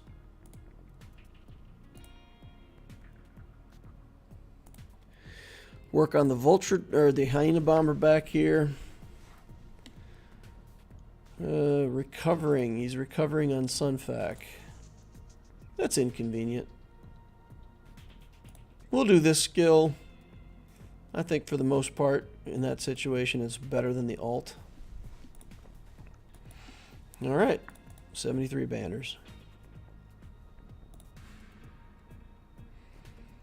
For anybody who hasn't heard me yell about that before, that is honestly like, it's one of the single most broken skills in the game. Not just fleet, but like across the whole game. There's very few skills that you can find that would ever do that much stuff in one skill. Look at this thing. This skill is crazy. Physical damage to all enemies and daze them. That's good. Target lock on 2 random enemies. That's even better. Everybody gains turn meter. And grant them Valor. Valor gives your capital ship turn meter. Then, all allies with Valor are called to assist. So it's daze on them so they can't gain turn meter, 2 target locks, 30% turn meter, and turn meter for your capital ship. How is that skill even remotely fair? Like Lord Vader's skill does damage to everybody, dazes them, and inflicts damage over times. And it stops there. Imagine if the skill on Lord Vader, let's go look at this character, right? Got to go to my main account to look at that. Go to my main account to look at that. Imagine that the skill on this Lord Vader, right? Let's take a look. Where is he? Up top here. That's Sith Eternal Emperor. Come on. I'm trying to click to move it, and it's clicking the wrong characters. Okay. So look at this skill, right? Unshackled emotion, deal physical damage to enemies, daze, and damage over times, right? Now imagine that this also said, and also give all of your guys a buff that gives you more turn meter, give all your guys 30% turn meter, and then the whole team is called to assist, right? Like how would this skill is considered fair with a daze, damage over times, and then it's done, right? Gets more damage if it's got underestimated stacks. That negotiator skill is like 8 skills in one. It's at least 3 skills in one, right? Like it's daze and damage. It's turn meter with capital ship turn meter. And then it's target lock with mass assist. So even if you divided it up into 3 skills, still 3 skills. Target lock unlocks additional effects and abilities in character kits.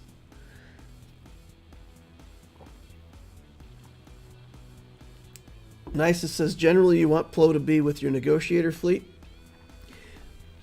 I believe that Plo and Cassian go on offense and they go in their respective fleets.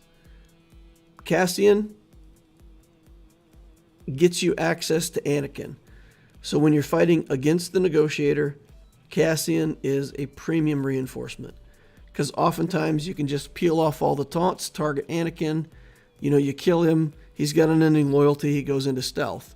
You bring in that ship, clear off all the buffs, he comes out of stealth, you target him, you assist, he's done. Plo goes with whatever fleet you're using to fight malevolence. If they reinforce, let's say they do the normal malevolence stuff. If your first reinforcement is Plo and you clear all the buzz droids, the threat on that team drops drastically. Now they'll get buzz droids back on you. They'll rebuild that threat over time.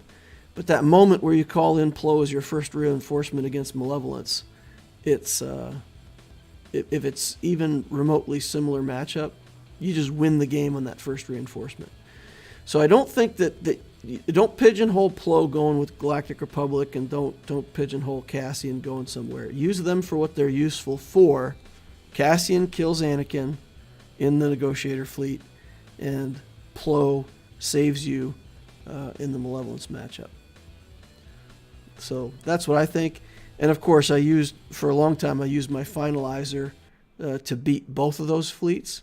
So whichever fleet my opponent had put on defense, I would beat either one of them with the First Order. So I always took both of those as reinforcements with my Finalizer. That way I always knew that I had the tools in my toolbox to deal with those fleets.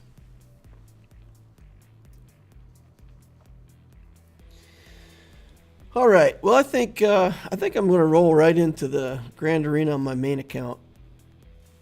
I don't see too much going on over here in chat. Not a whole lot of questions that you guys are throwing out at me.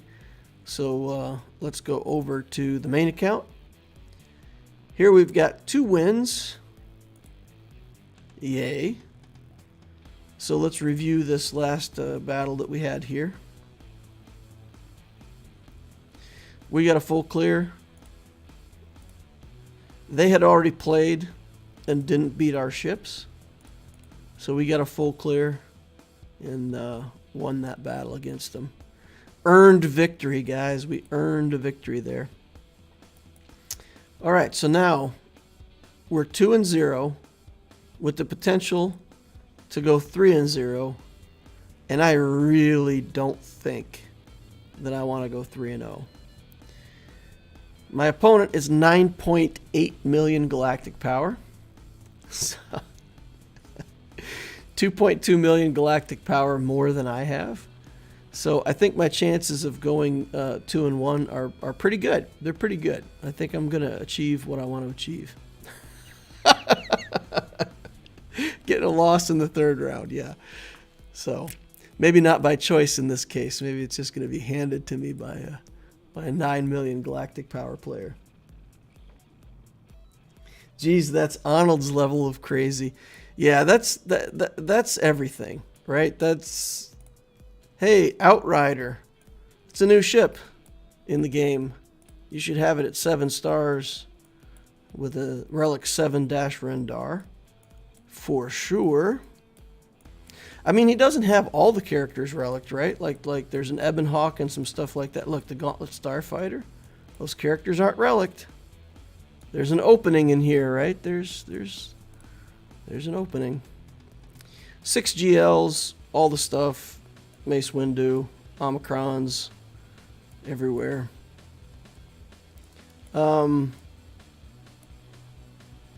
Inquisitors. Check out his Inquisitors here, guys. Do you think he's ready for the event? 77877. Although I think 5th brother might be better than 8th brother. So maybe the Relic 8 would have gone here. Zeta Relic ready to go. Yikes. Which clone should I put with Shock and 5s in 3v3? Rex is the biggest threat. But if you need to make another team out of Rex, then you put in ARC Trooper.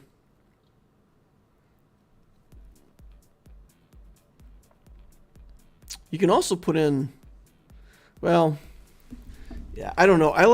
With the clones themselves, I like to use 3 clones because if 5s does the sacrifice, you at least want 2 clones to get the benefit from it. It always feels bad to me to do it the other way. So I like, Shock T, ARC Trooper, and Ahsoka. And then you go into a team that has like Grandmaster Yoda or something like that that's getting a bunch of buffs. And just every character you have is removing buffs, so they don't get any of their buffs. So I do like Shock, Ahsoka, and ARC, and then the three amigos with Fives, Rex, and Echo, with Rex in the lead. That's the way I do it. All right. You know what else we could look at, guys? We could look at mods here, because it would be fun to look at mods, right? I admit, I didn't scope this guy's mods. So this is going to be new to me too. Let's see. Shock T 366. That's, I think we saw a Shock T one time that was 369, right? So it's not the fastest Shock T we've ever seen, but close. 362 on Cat. Okay, Gideon, Mara Jade. Wow, look how fast Mara Jade is. 347. Yikes. Darth Revan, 342. Go down a couple more rows of characters to Seventh Sister. 313. Let's see where he runs out of. His Enfys Nest is 300. 307 on Enfys Nest.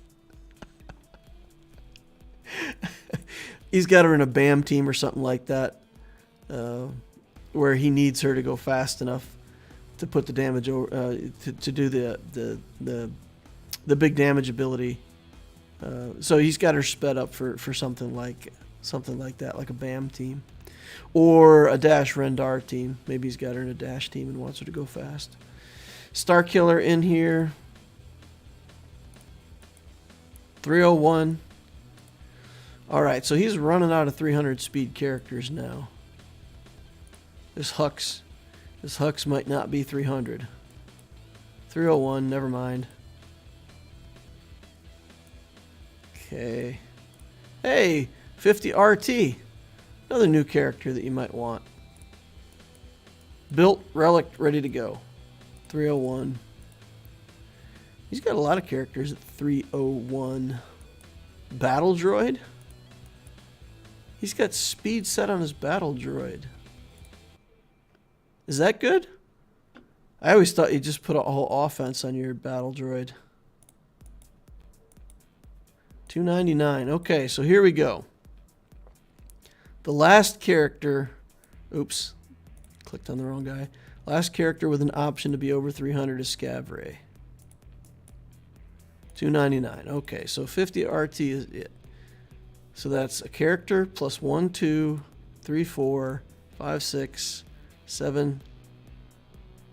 Right at 35 characters. 35 non-GLs over 300 speed.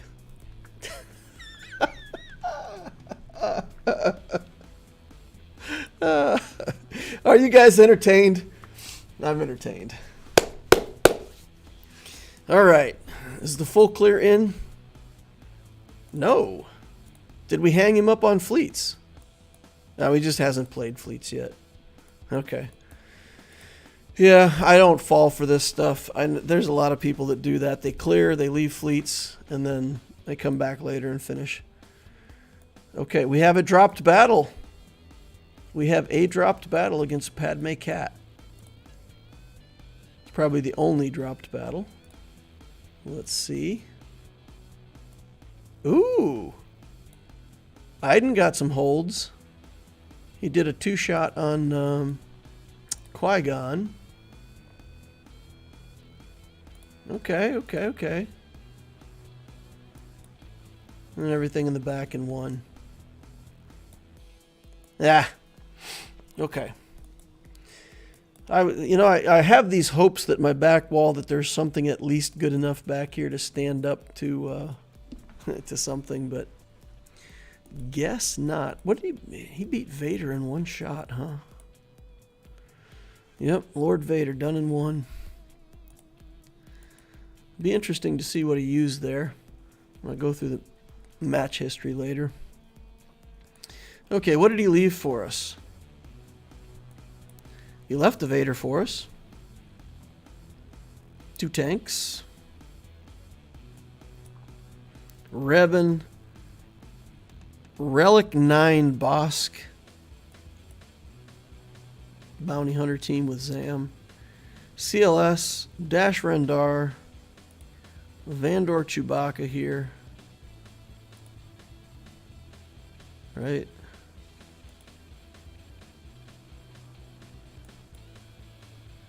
Okay.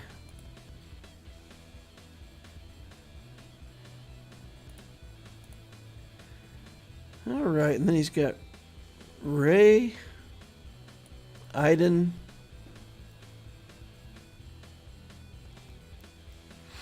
interesting Iden team. That doesn't work. That doesn't work. He's a leader.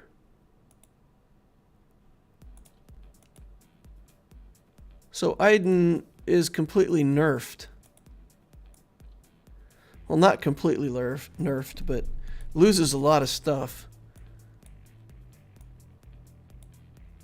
If no other allies have the leader tag. Okay. And then this one where she gets the resurrection.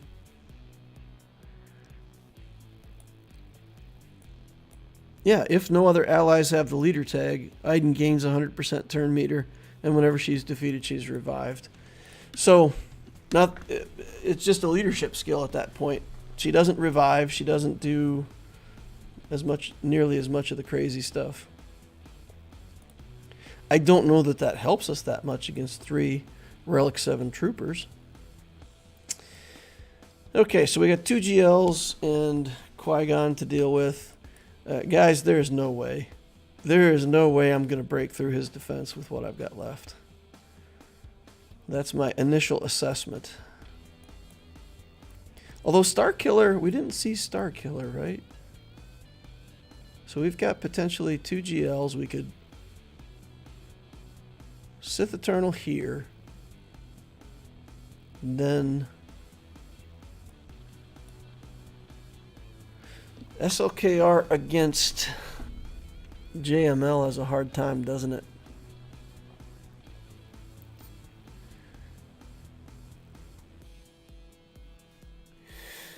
Oh, let's see. Let's think about this. That's the one where you just got to ramp up, right? Like you gotta act like it's the Sith raid. Keep doing your stab, ramp up, and then do your ult. No, that's C that you got to ramp up like that. It's C that you have to ramp up your mastery. No, man. Yeah, it's Sith Eternal. I think SLKR has to do it that way too. You have to ramp way up before you can get any kills on this team.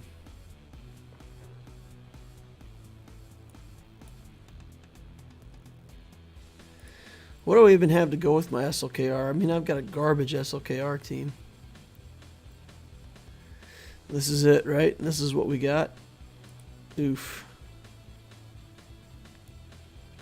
That's pretty sad. So basically, we can go in there with SLKR and just maul the Bastila Lashawn and hope to kill her. If we can kill her, then we can potentially clean it up with some different stuff. Oof.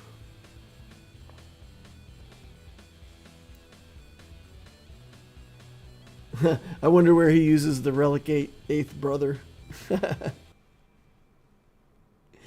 Big hills to climb. Good luck.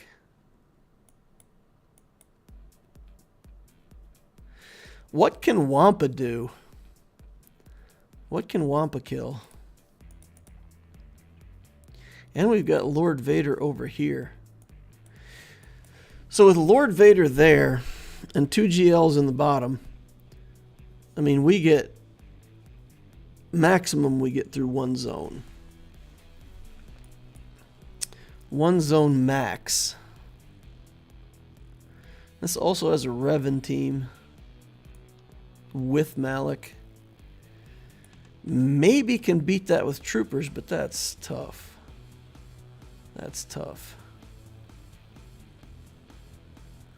I don't know if my troopers can even beat this. Should we try it? Should we try the troopers against... I'm just going to experiment, guys. I can't win this GAC. I don't have enough stuff at the same level as this guy has. So I feel like I just want to experiment, right? We're going to try Veers, Piet, and Dark Trooper. We can't do that. No, because he's just going to daze us. He's going to daze us with his first move, and then we're just done. So unless we can clear it,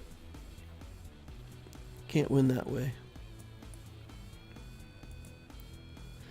We'll try the JTR team here. Let's just experiment. Let us experiment with stuff. Because this is literally like the best team that I could face.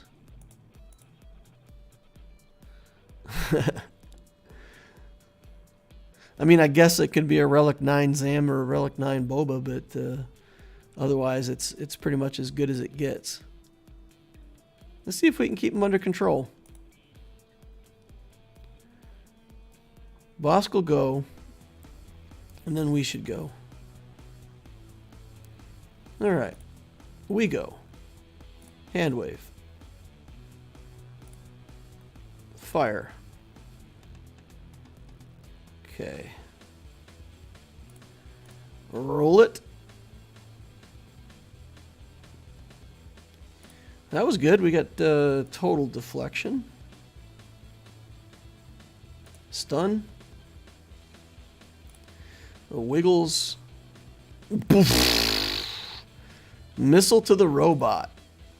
Man, that is rough. We definitely need more relic levels on that R2. Oh my goodness.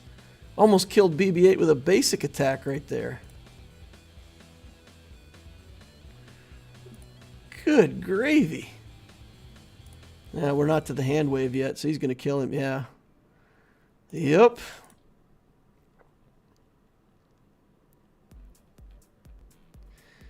Okay. We've got a chance of doing something here. Not a good chance, but... yeah, I don't have enough Zetas on her. That's the problem.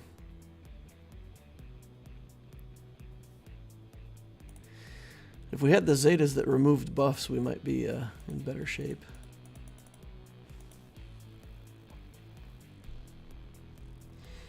All right.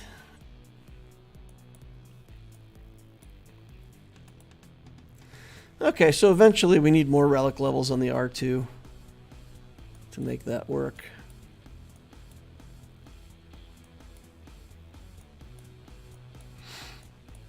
What beats that now? Clones, 501st. Can I beat that with bad clones? Oh no, never mind. My clones are pretty good now.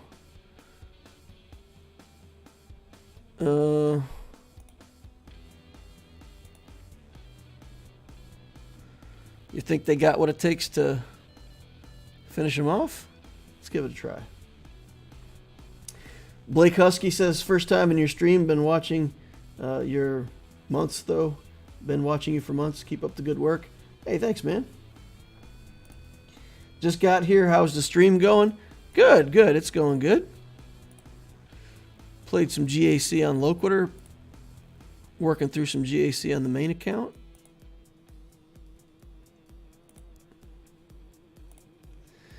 Not going to win the main account, I'm pretty sure, but going to give it a try.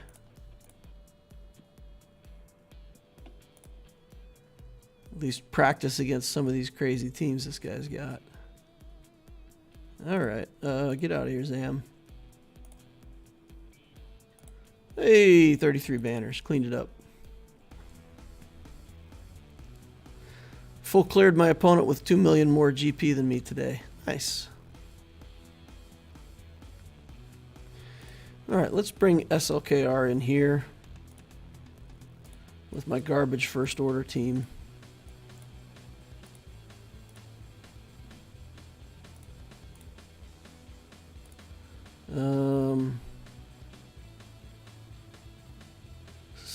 Do I do officer or Yeah, we'll do this. We'll do the speed up. All right, let's see if I can make this work.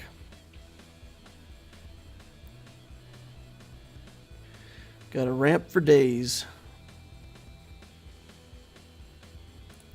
Okay, we'll do the sweep first just to get rid of all these debuffs.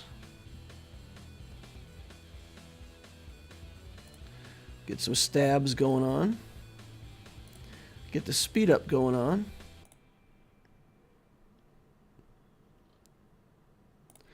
And we're stacking. Call and assist. Let's see. Stab. Yeah, let's stab here. Okay. Basic. All right. Sweep again. Get rid of the debuffs.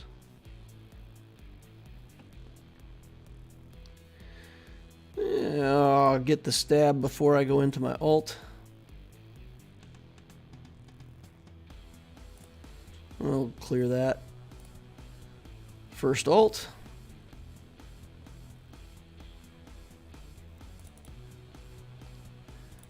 And we'll just go crazy with the stabs here for a second. We'll do 2 stabs, 1 sweep. Oops. Should have done that over here. Get the speed up going on again.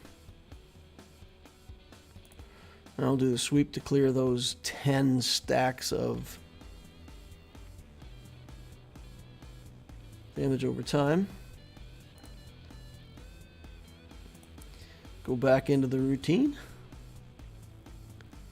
Getting our damage built up here.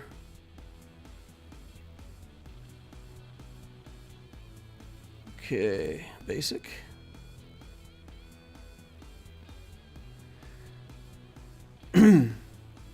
The basic again. Basic again. Yeah, let's see. Stab kill him? Nope, not even close. Sweep.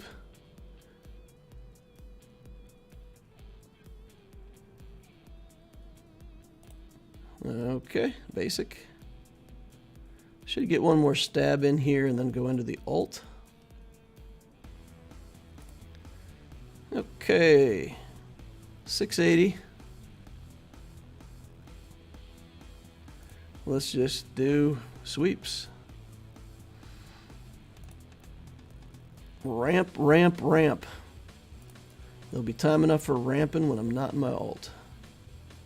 Okay, bye. Good.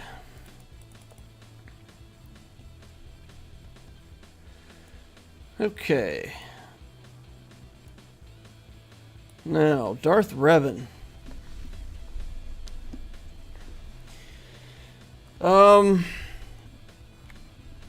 What does gas beat, guys? What can I beat with gas? Can gas beat the Dash Rendar team? Or does Dash Rendar just like walk straight through gas? Because gas prevents revives, right? So Vandor will be stuck not doing anything useful. We can carve down L3, then we just move on, right? Gas could beat Darth Revan.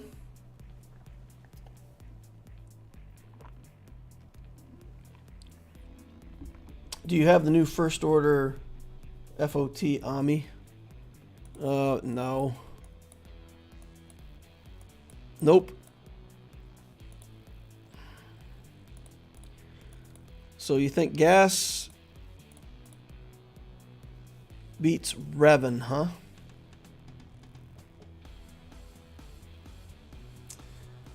Gas beats Darth Revan? With Malik? Are you guys sure? I feel like I've played this before and just got my behind handed to me. Like as soon as I sit down, they just destroy my other 2 guys and that's it. Like, because I don't have 5s. Not that comp, forgot you used Rex. Yeah, I used Rex. Let's try it against this Dash Rendar team. Let us try to give the Dash Rendar team a little bit of gas. All right, let's do it. And that first dash skill, like, he just destroys everything. Look at this. Watch this. Bam! That is so much damage, that skill. I feel like my gas has got pretty good defenses, and he just, like, cuts it in half instantly. All right. Get the sniper tower going.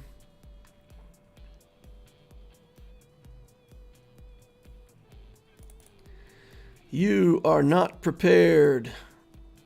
Oh, just kidding. Yes, you are. You're prepared. Just in time. Hang in there. Hang in there, Ark. Hang in there, buddy. Okay. All right. You get a chance now. Dash is going to come in with his big skill again here in a second. Oh, that was a huge hit from Vandor. That was a huge hit from Vandor. Dang.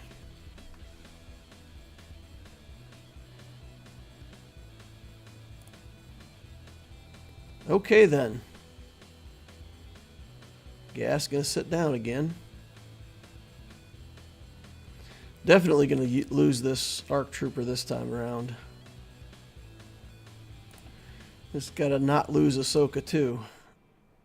Don't die, Ahsoka. Don't die, don't die, don't die, don't die. Okay, alright. I can't even kill this L3. Relic 8 gas. Cannot kill L3.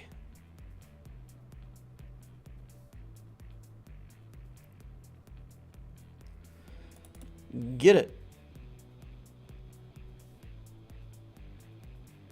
Come on. Well, maybe one more armor shred.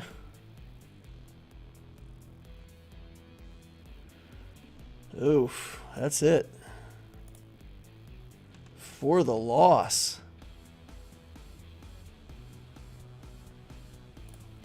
Heal up. Try to hang in there. Hang in there. Nope.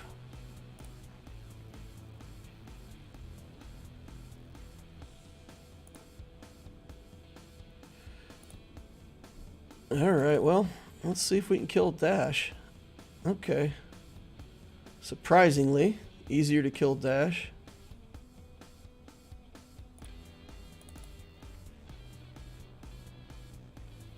Get some counterattacks in here.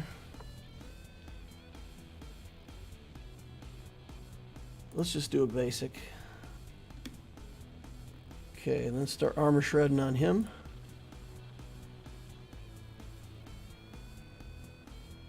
Okay. All right. Phew. So I guess the strategy is just to ignore L3 whenever you can and try to work through to kill Dash Rendar. Okay, let's go in against CLS with the troopers. Dark Trooper gets shot in the face. We'll... Oh, no, yeah, no Han Solo. 3PO and Chewie going down. See you later, guys. Attack again. Oh. There we go. Lost a stack, though. Alright, let's see if we get a daze. That daze is going to be pretty useful for us. We've got too much confusion on our Dark Trooper now.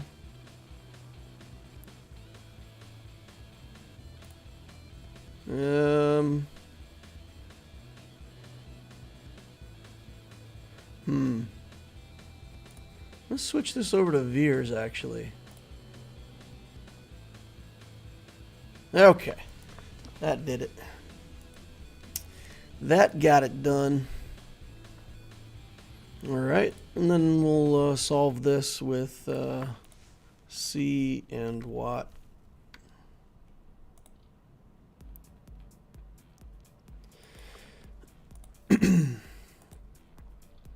Alrighty.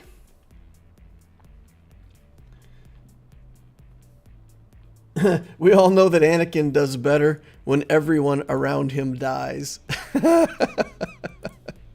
Nice. Do you think CG likes how the matchmaking is going? I think they have justified in their own minds why they believe that the current system is fair. So whether or not they like it, I don't think there's going to be any changes coming to it anytime soon. As far as like gameplay goes, it's fine. As far as like streaming and entertainment goes, I believe that it's taken a hit.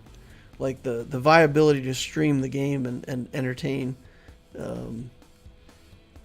Yeah. I mean, I'm doing the best I can here, guys, but against a guy with almost 10 million galactic power and Relic 7 and 8 and 9 everything, you know, we get to experiment, we get to try stuff, but it's not competitive.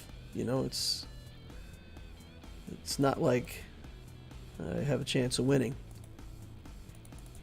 Or at least that's how I feel. I feel like it's kind of a foregone conclusion. And then you're watching me to see if I do anything funny rather than the value of the GAC entertainment. All right, we got a Maul team here. We've got a Qui-Gon. Relic 8 Qui-Gon, Relic 8 Mace, and Relic 8 Anakin.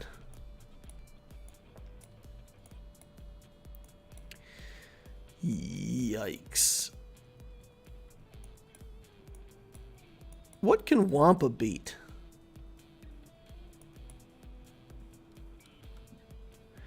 Can Wampa beat something crazy? Can Wampa beat like...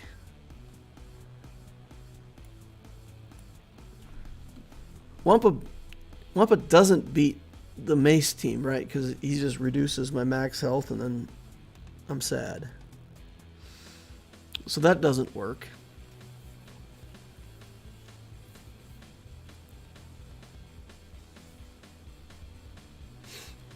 Bosk Mando Grief.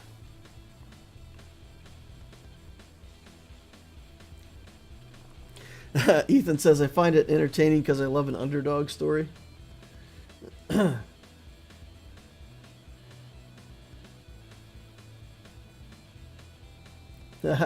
Blake says, I think I agree. You're doing well. I just remember them saying we'd test the full strength of our roster, but at this point we don't get to because there's GL stonewalling every time.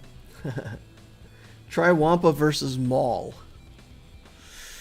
Okay. I'm going to try Wampa versus Maul. So maybe it works. He's a lot of damage, though. That's a lot of damage. Might work. Let's get in there and see if we can womp it up. Wampa versus Maul. If this works, it'd be a fantastic counter. Okay. Womp.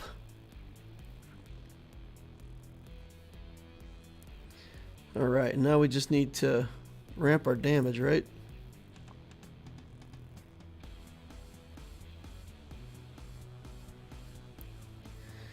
Oof, oof, oof.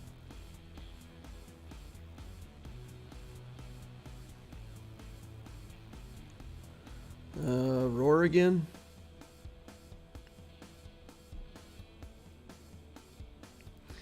We gotta somehow get that to cool down faster. Okay, roar again. Just roar every time it's up.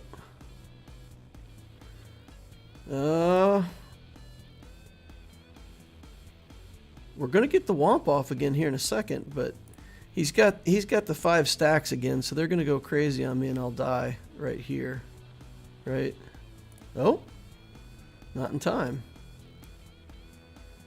Okay. Live through this. Maybe we got a chance. Counterattack. Counterattack. Let's keep growing.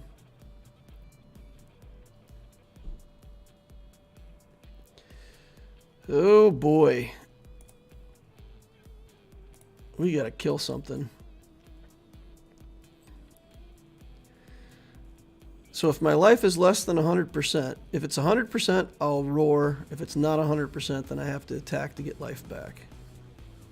If it's not 100%, I'll attack to get life back. Okay.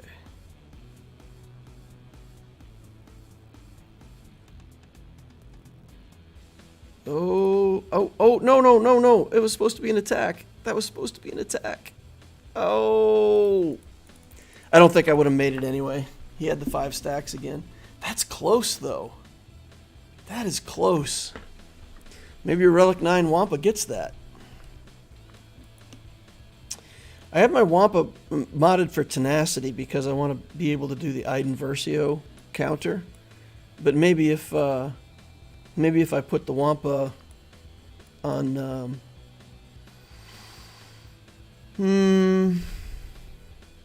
have to be health mods, right? We'd have to just go all health to be able to survive that.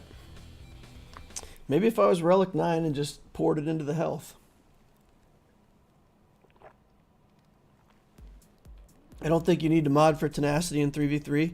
You do if you want to beat Iden Versio.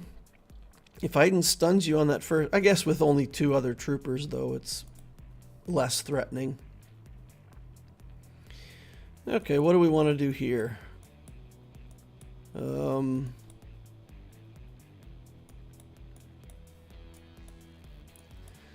Maybe we take Bad Batch in here. Again, guys, I'm just experimenting, right? Because this Iden Versio team has its synergy wrecked because he brought in a leader. So, what if I did like Hunter, Echo, and Tech? Get him dazed.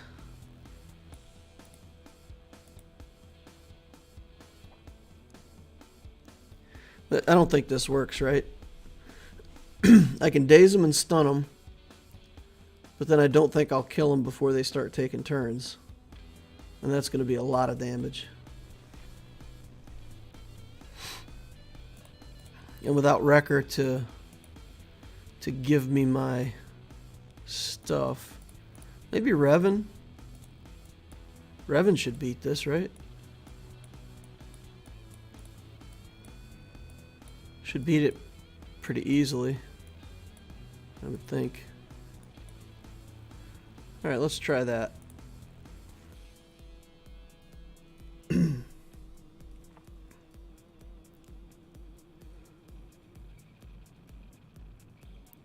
You know what? You know what might solve it for Wampa? Actually is speed. What if you modded Wampa for speed just so that you got a lot of turns to get the Wampa up as fast as you can? Because that's all it came down to. Is if I could have got the protection up and all that stuff up fast enough, then wouldn't have been an issue.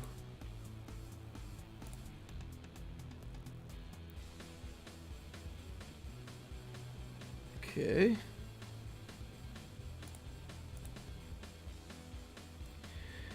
Get on in there, guys.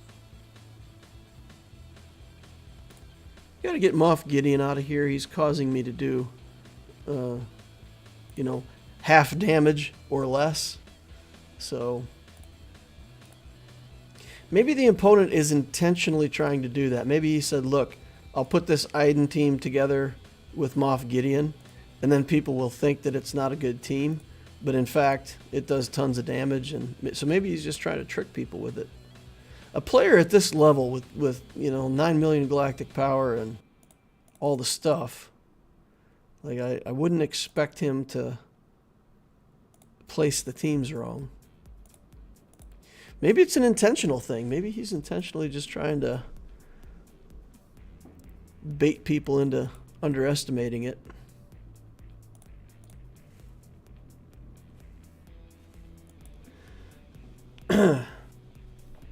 I'm curious, is there a reason you have Jedi Knight Revan at Relic 7? It was a one relic team. I mean, I took Jedi Knight Revan to Relic 7, and then he was the only relic on the team for a long time. I built SLKR first, but I built Revan first because I started the game like right when the Hyperdrive bundle was introduced in November, late November of 2019. So right after Thanksgiving, I think it was. And at that time, like the way to the pay to play way to get started was to get in the game and buy shards and do the Jedi Knight Revan journey right away. So I did. I got in the game and I spent some money and I got Jedi Knight Revan going. And as soon as Relics came out, I took him to Relic. But that was it. I was on the SLKR journey at that point. So right after that, I built SLKR. And that's where I was putting all my relics. Bounty hunters, right? The bounty hunters, I think we've had some luck with them against this team. But that is a lot of relic levels to deal with. Looking back, do you think that Grandmaster Yoda or Jolie would have been better single relic? Yeah, I mean, Bindo is the problem maker for that team. But, you know, if you bring in a Relic 7 Bindo and then you don't have damage, it doesn't work. So you have to have a damage dealer.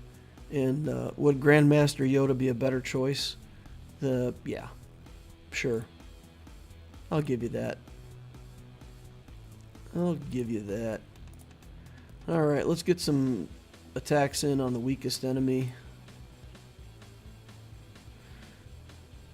Oof. Ow. Get some recovery. Oh, man. Oh, man, that mace hits hard. All right, you saw it here first. Relic 8 mace for the win. Good gravy, he hit hard. Wow. That was a good solid chunk to the solar plexus. All right, let's take a look. We've got Executor, Negotiator, and the Empire.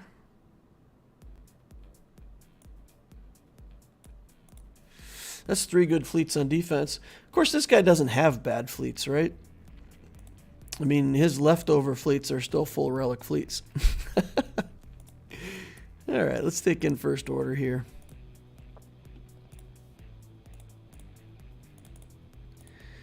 And we want the Ebonhawk. And I feel like Cassian's U-Wing might be good to have here. Just in case.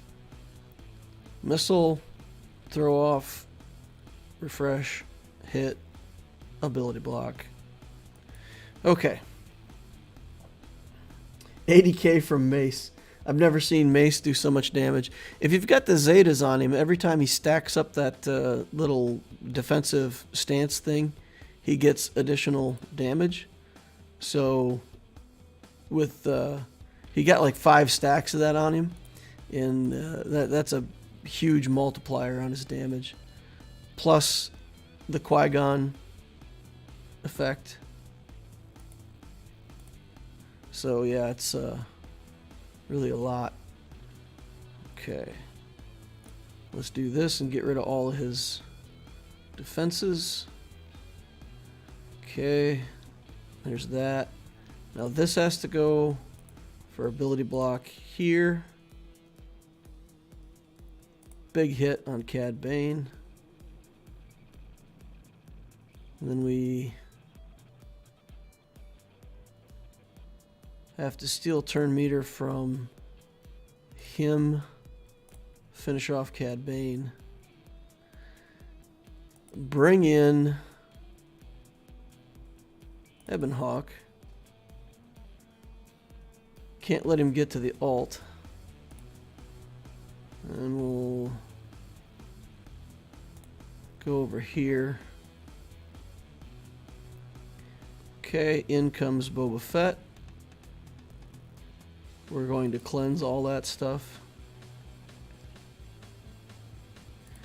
Steal turn meter here. I don't think I can kill Boba Fett. Let's stun Bosk. Then let's pass the turn here. Try to stun Mando. Okay. Call an assist. No stun. And then one death. Steal turn meter. Whew, I don't want to do this, but let's do that. Oh man. It's too close. I'm not going to get the kill. Ability block here. I got to get one of these ships out of here. It's getting to be too much. Let's call an assist here and get Mandalorian out. This has to kill him. Get out of here. Okay, good. Good, good. Big hit on Slave 1. Okay. Back to having chaff. Unfortunately, I had to steal turn meter from him like twice. So I didn't get chaff back up very quickly. But I don't think he'll get to the alt. Okay. Steal turn meter from here. Okay, now we just got to deal with Bosk. Let's do that. Little hit. Okay. This should be a pretty big hit. It's dodged. Not a big hit if it's dodged. We're ramped up pretty well. Let's steal it from the tank. He's got taunt. Let him have it. Call an assist. Send it over. Big hit. There we go. We got it. Did EP plus Mara Jade plus Thrawn earlier in the stream. Nice. DL, we were talking on Discord about the Starkiller Challenge account. I started up a new account, and there's an interesting deal. $7.99 for 50 shards of Mando, Queel, IG, Kara, and Grief. Yeah? You want that on the Starkiller account?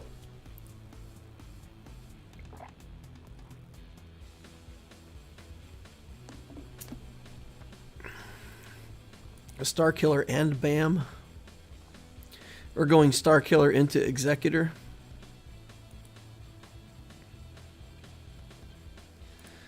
I think we have to take Malevolence in here.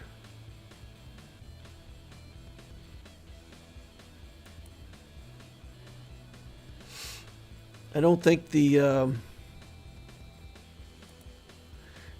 Empire fleet's going to have what it takes to beat that. So let's do Separatists and let's do some cheese. Is there some cheese in here somewhere? Nope, there's no cheese.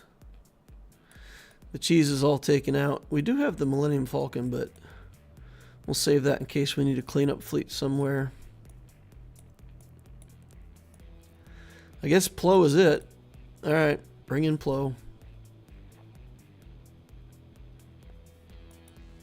Let's go. Definitely need to get the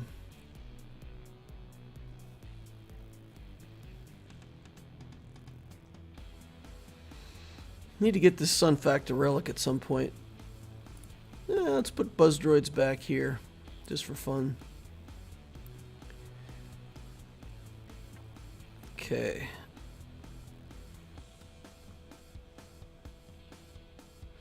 Plus sim tickets, credits, and energy. Does that sound good to take out my crystal spending since I could get that many shards for the equivalent crystals?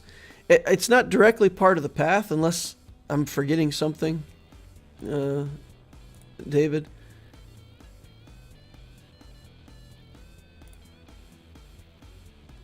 So you can get it if you want instead of the crystals. It's fine. There's no harm in it. I'm not sure. I'm not sure how that helps you though. I'm just trying to think it through. I don't. Let's put the Buzz Droids over here. Let's put Buzz Droids over here.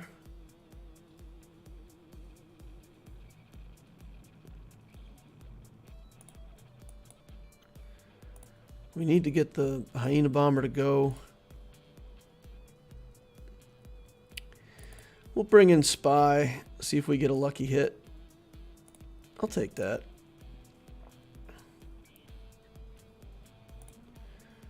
See if we can get some damage on 5s here. Okay, damage over here. Sun Fact down. Let's go back on 5s again.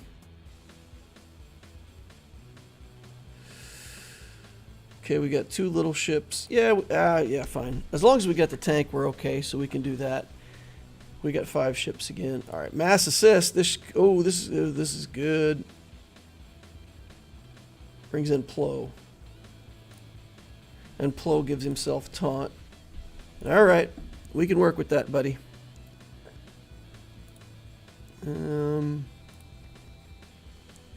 Just do a basic. All right.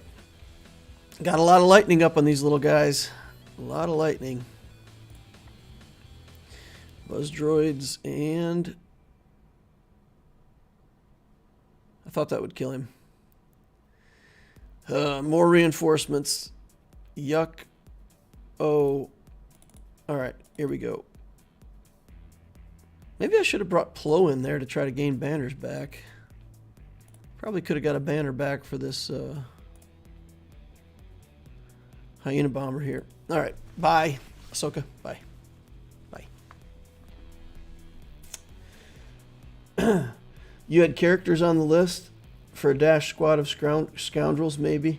Or maybe it was just characters not in the hyperdrive bundle that you would consider farming. Yeah, no, that's what I was looking at. Like, you can only get up... So, just for everybody's information, what we're talking about is this hard launch concept, where you start out at level 1, you go to level 22, where you can join a guild. Then basically, you join a guild, you sit in a guild, and for the next, like, 2 months... you build the account, but you don't do your daily quests. The daily quests give tons of experience, right? They give tons of EXP. So for like 2 months, you just collect all the characters, shards, gear, get Spy, Soldier, Moff Gideon, some of the premium characters that you can get. Farm those with Cantina energy, regular energy. And of course, you have to buy crystals, right? So you buy some crystals and you start with that. And you just do all these refreshes. You get your Dark Trooper. You get, I think, there's characters like Veers in there. But you get Veers from Hyperdrive, so I don't know if you want to farm him or not. So I haven't gone through like every character that you could or should farm. But as you work your way up, you only get to like level 6 or so. Like the Dark Side 6 and Light Side 6. So you got to pick characters from early on that are worth farming, and then you just farm that stuff. And then you get to about level 60 when your fleet shard opens up, and then you just go buy the hyperdrive bundle. So by the time you buy the hyperdrive bundle, you should have Poggle done. You should have Spy, Soldier, Gideon, other characters that you want to build, maybe Dark Troopers, most of the way done. And then when you get the hyperdrive bundle, you just launch hard on fleet.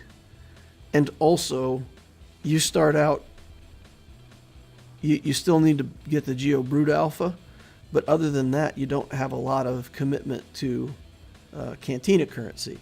So it frees up all your Cantina currency to farm the requirements for Starkiller. So you basically launch hard, get your fleet going, have that taken care of. You'll have a bunch of Galactic War Store currency, guild currency, anything that you got from raids, anything that you got from guild participation will still be in the account. And you just springboard into, first place in fleet. And then you build teams around getting Starkiller unlocked. It's a fun idea. It's a fun idea. David said he was willing to try it. He's willing to throw some money at it and try it and see if it really works like I think it's going to work. So put the money where the mouth is, so to speak. All right, we've got Empire versus Empire in a mirror match, or we have to do Rebels versus Empire. How do we feel about Rebels versus Empire? That's going to go badly for us, right? It's too much damage early on. So we could try to basically just mirror match this.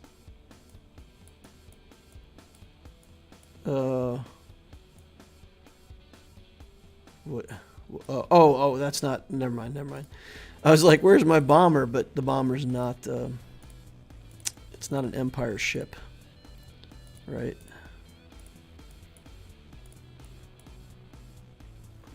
So, his bomber's better than our bomber, which means we'll probably do less well in this matchup. But we just got to try to kill one of his starting ships. I'm going to try to kill his bomber. His pilotless bomber.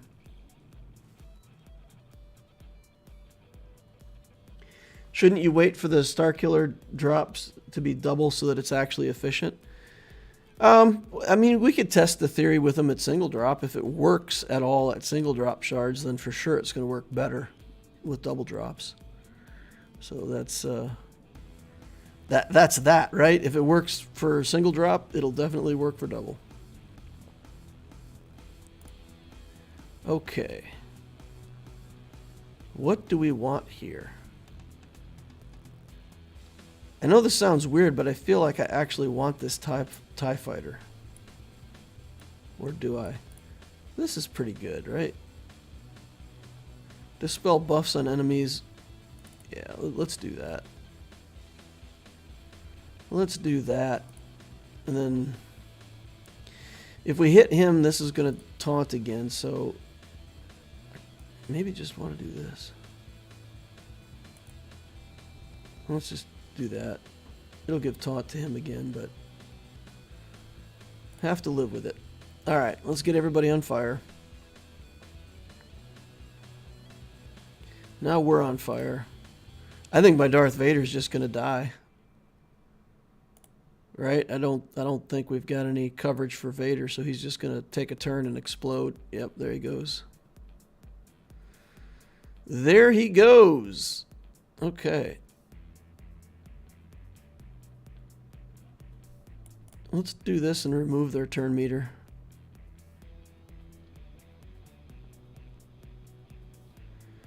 I guess bringing in that shuttle was a better move, huh?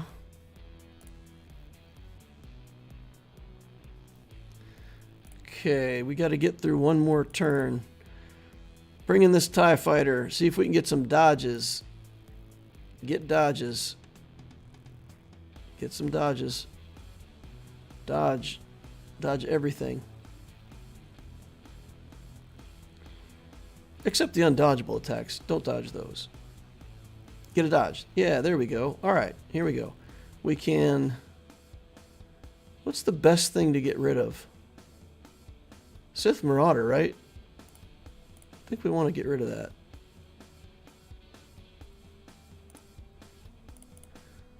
Let's see. He's going to get rid of us too. Not much we can do about that. Okay. All right. Let's just hope that the shuttle's going to stay out. I was hoping that the interceptor would stay out. All right, let's try and clean up with the rebel fleet. Let's do this.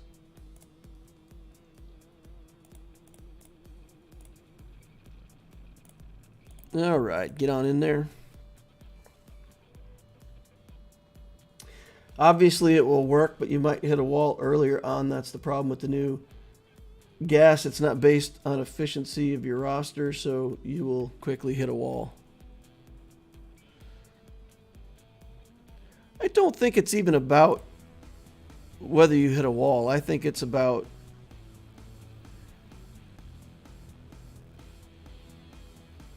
yeah. Sorry guys, I keep watching the GAC and I keep stopping talking because I got to figure out how to do this. But yeah, so it's not so much about, you know, can I beat everybody in GAC?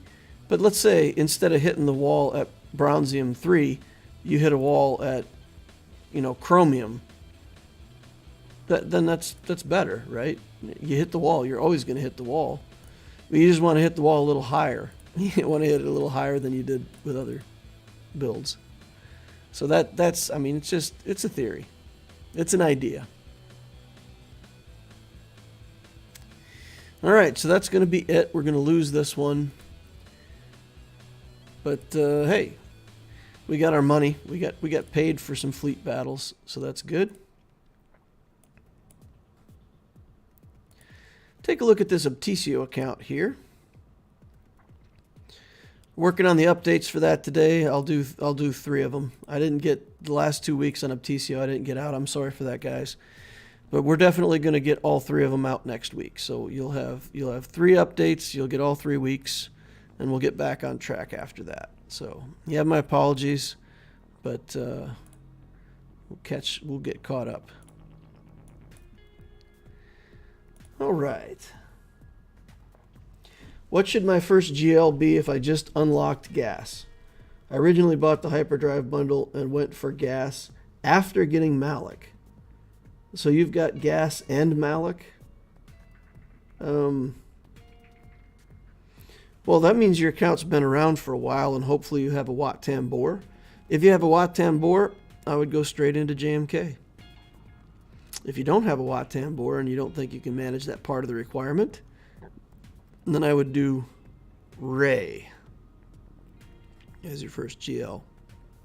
SLKR is a great first GL, but if you've already got Revan's Gas Malik built in the account, I think you're better off going for a light side Galactic Legend. That's my thoughts. What squad do you use for Challenge Tier 3 on Places of Power? Is that what's on right now? Places of Power, Palaces of Power. What? Let me take a look. Is that the one that's on right now? Places of Power, yeah. I can't beat it with my Loquitur account, and on the main account I do SLKR. Right, this is the one that has First Order. So that one we do with the Supreme Leader Kylo. We only get 1-star clears on that though, right? I mean, make no mistake, this isn't a 3-star clear kind of thing for me. So I have to play it out every time. It takes a long time. It takes a long time. Those characters operate at something like 1800 speed. So if it gets down at the end, it's usually just my Kylo Ren unmasked and my SLKR, and each character will take 3 to 4 turns in between my SLKR's turns.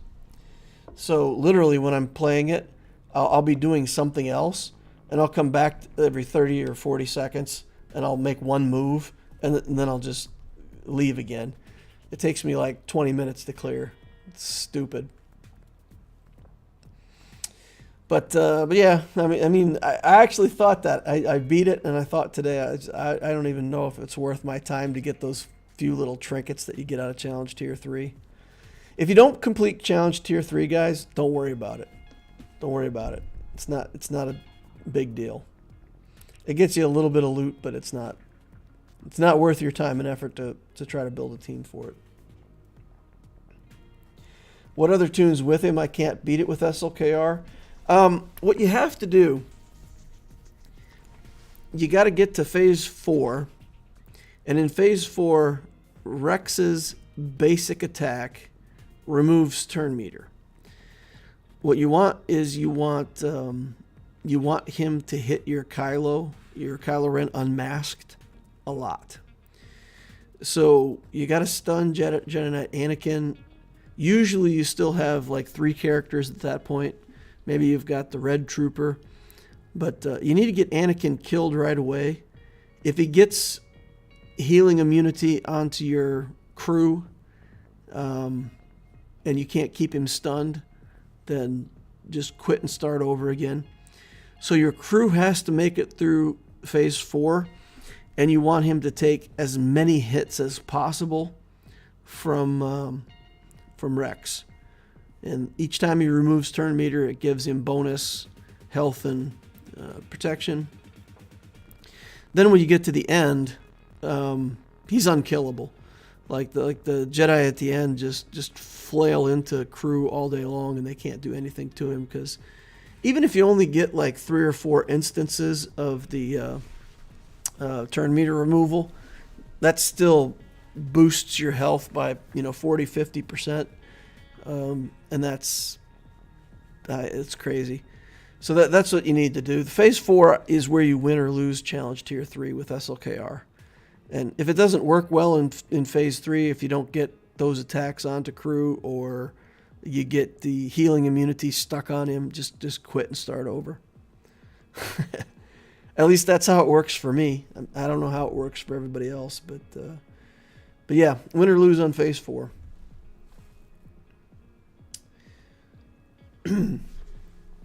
I can't beat Tier 1. My Sith are lacking. I can't beat Tier 1 on Aptitio yet either. I spread out my stuff across too many things, and I don't have good enough Sith to beat it. It's close though. It's close. I tried it today, and I got to Phase 4, and once it got down to just Vader, because I built the relic level Kylo Ren unmasked, so crew was tanking like a beast, and then we got to the final battle, and once crew died, then Vader died, and that was it. Vader struggles in that last battle because the Yoda is so fast, and he keeps putting up tenacity all the time, so it makes it tough for him to win that. If you get Scion, that's nice. If you get Scion in the group, you can strip off their buffs, like Trey lead, Scion, Vader, and then if you can have crew as a tank, that'll get you through Challenge Tier 1. Gear 9 Nihilus is making it all the way to the final stage, though. That's pretty funny. Nice. All right, so Aptitio. 2 losses. We're just fighting accounts that are insane. Insane accounts. Third one, 2.4.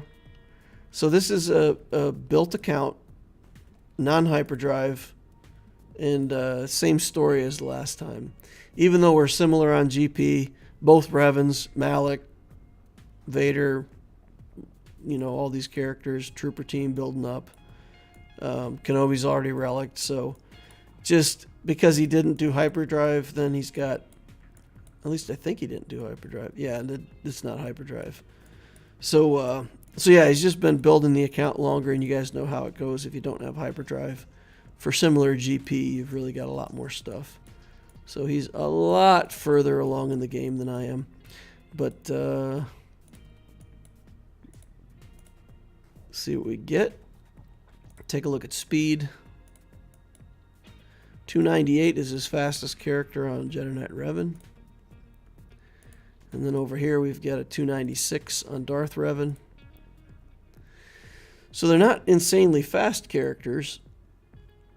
But, 20 weeks into the game, we go in, we look at a Darth Revan team on defense in the top zone, and a Jedi Knight Revan defense in the bottom zone.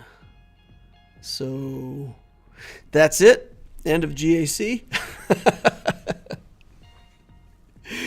We're gonna try the Qui-Gon Jinn team here and try to save Vader out for this team.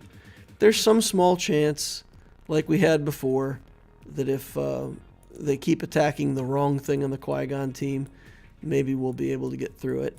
But they have to attack the wrong thing, and we have to kill Bindo twice. We'll kill Grandmaster Yoda first to get rid of the Savior. Then we'll have to kill Bindo, and we have to do all that before we die. So, good luck to us. In we go.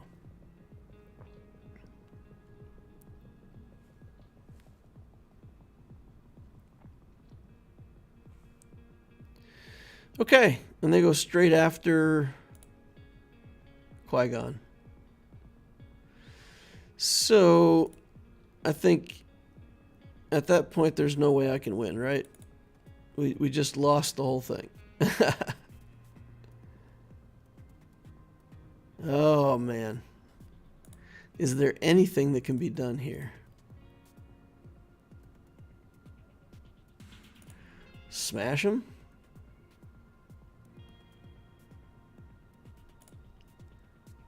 Big hit there. And Savior. No, didn't even get Savior. Yeah. Yep. They just targeted Qui-Gon right off the bat, and that was it.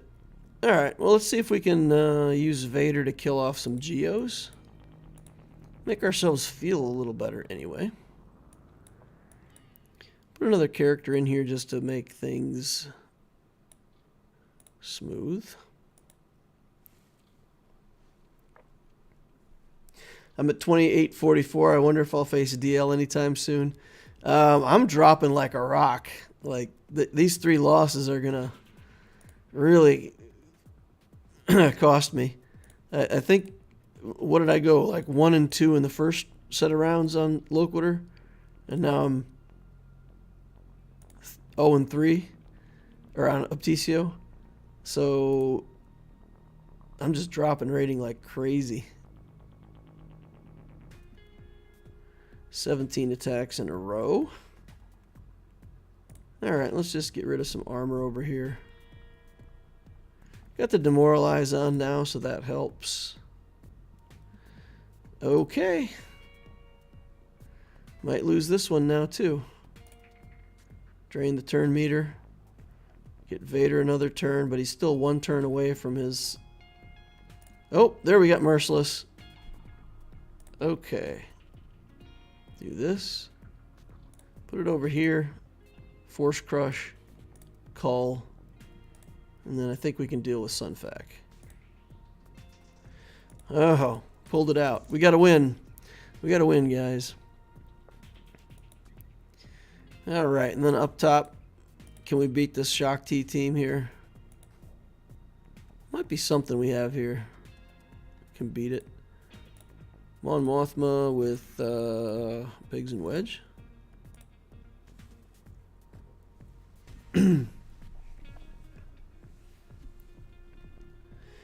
You're at 2818 at the moment. Oh, you're talking about my Loquitur account, huh? I thought you were talking about the Opticio account. I guess you're talking about Loquitur. Yes? No? I'm confused. Let me go look at Loquitur and see if that's what he's talking about. Yeah, it's 28-18 on Loquitur right now. Yep. Hey, if any of you guys ever get matched up against me, just let me know.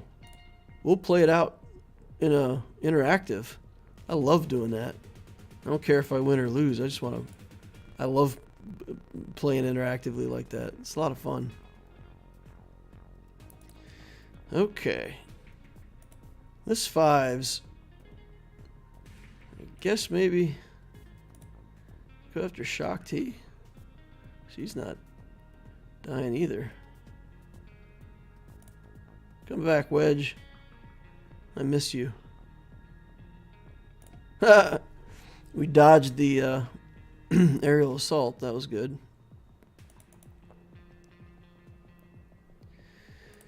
5's. Man, it's like this guy's a tank or something.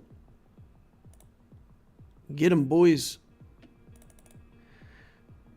Oh, so close. Wedge out. All right, get in there. Now he's back to full life again.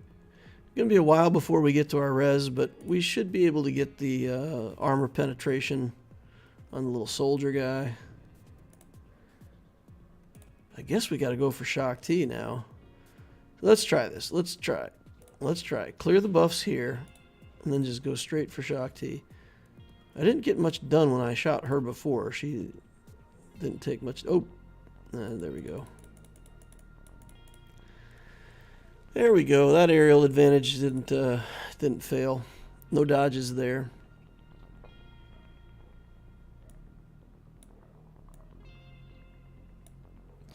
That's it. I don't think we have anything else that can even... I got some Jedi left though, right? Try some Jedi? It's just not enough damage. So I could do like... I guess I'll try the Omicron again. I just don't have a character that's good enough to go with this.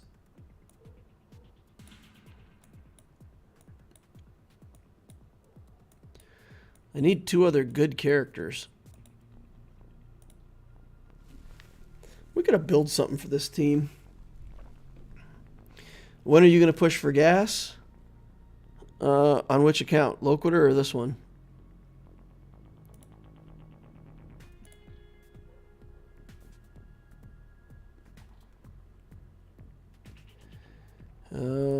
Do that. Oof. Yeah. Nothing here. Just don't have good enough characters yet. Oh, it's going to be a long time before I push for gas. I have to build clones, Padme, separatists. I mean, the account is building toward gas, but it's going to be 6 months, you know? I'm building the clones first, and then I've got to do some stabilization and then the whole gas journey. I guess it depends what you mean by push. I mean, push. To me, push means that all I would work on is the gas journey.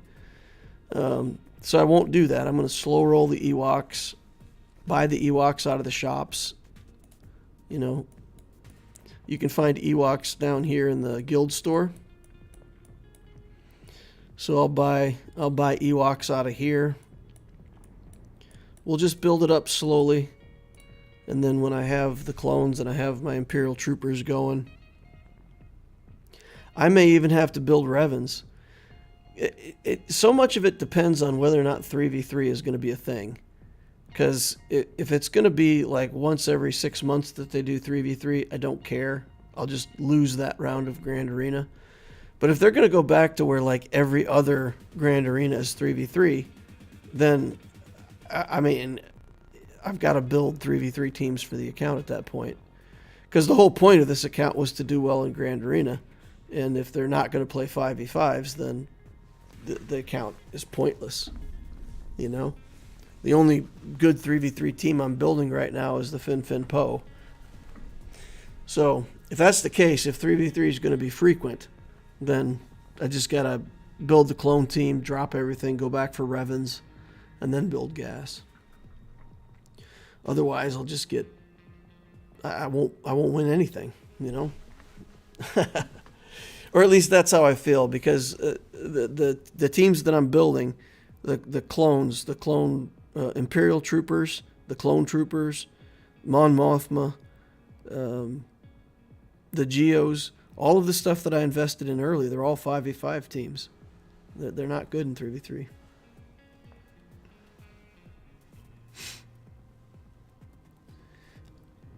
How close are you to 7-star endurance?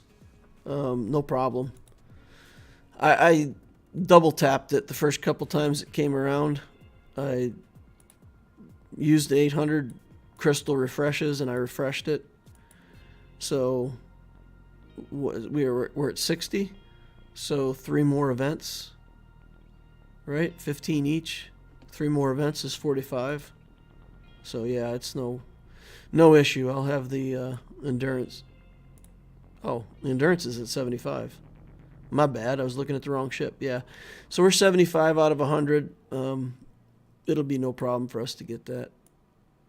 No problem at all. Yep.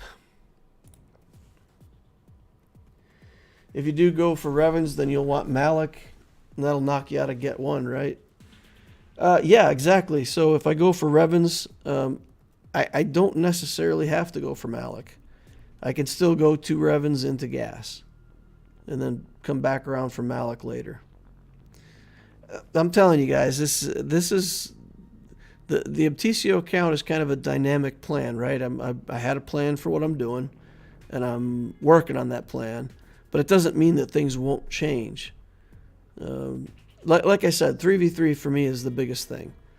If they're going to do 3v3 all the time, then I've got to build an Akbar team up. I've got to. There's different stuff that I have to do to prepare for 3v3. So once we know more about that, then that'll be the basis for some future decision making.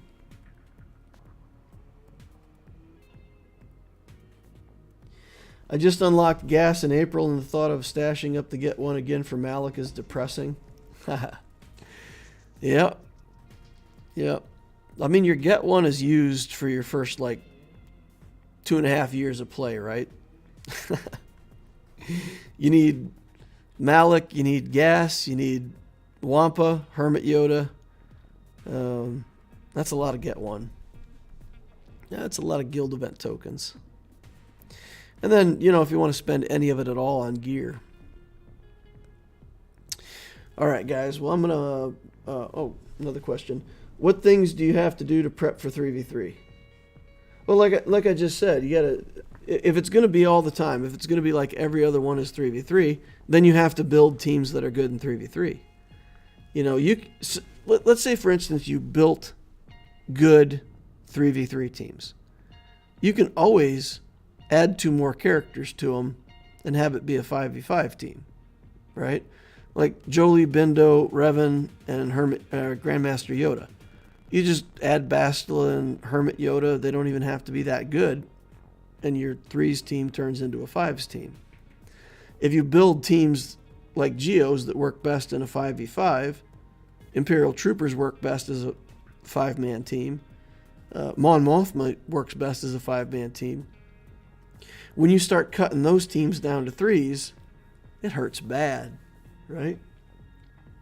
So that's what I'm saying I'd have to do differently. If 3v3 is going to be all the time, then you want to build these teams that are 3s that you can build out to 5s. Fin Poe's another example. Both the Revens, they're great in 3s. Padme's pretty good in 3s. As we just saw with the Qui-Gon team, if you build up Jedi Knight Anakin and Mace, that's a good 3v3 team. So yeah, build up those 3v3 teams and then just add 2 more characters to it in 5s. It's a different strategy for account building than, building good 5-man teams. I don't know if I'm explaining it in a way that makes sense, but it's crystal clear to me that there's a difference in what you choose to build. All right. I wish they had the choice that you came up with where you can just sign up. That's really what I want.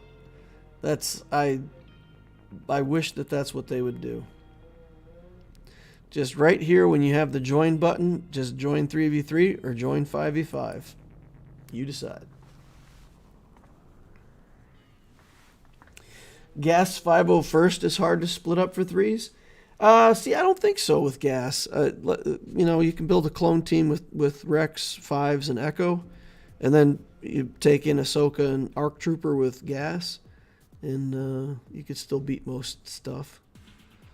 If you want a good team, you can do GAS, Rex, and Fives, and then just take the leftovers with Shock T. So there's ways to divide that up where it's still okay. It's not that bad. It's not as bad as some other teams. Charlie Knife said, would anybody pick 3v3 though? I think some people will. I think that there's genuinely some people that like 3v3. But if they know, let's say for instance that everybody knows that people don't like 3v3, why would we be playing it? That's the thing for me. Why force people to play a game mode that they don't like to play? The whole entire game's based around 5v5. I don't mind playing 3v3, but I only want it to... Once every 6 months would be fine. Twice a year, take a break, do 3v3. Fine by me. That's fine. All right, guys. I'm going to hang it up there. I could hang out and talk all night probably. But that's going to be it for the stream. Thank you all for watching. I appreciate everybody. And... hope to see you over on Discord if I don't see you over there already. We've got a great community. Lots of fun conversations happening over there. We got memes. We've got the Ask Loquitur channel where you can put up questions for me to answer directly. I keep up pretty well with those, so I'll help you out when I can. And subscribe, like, all that stuff if you haven't done it already. And with that, thank you all for watching, and I will see you in the next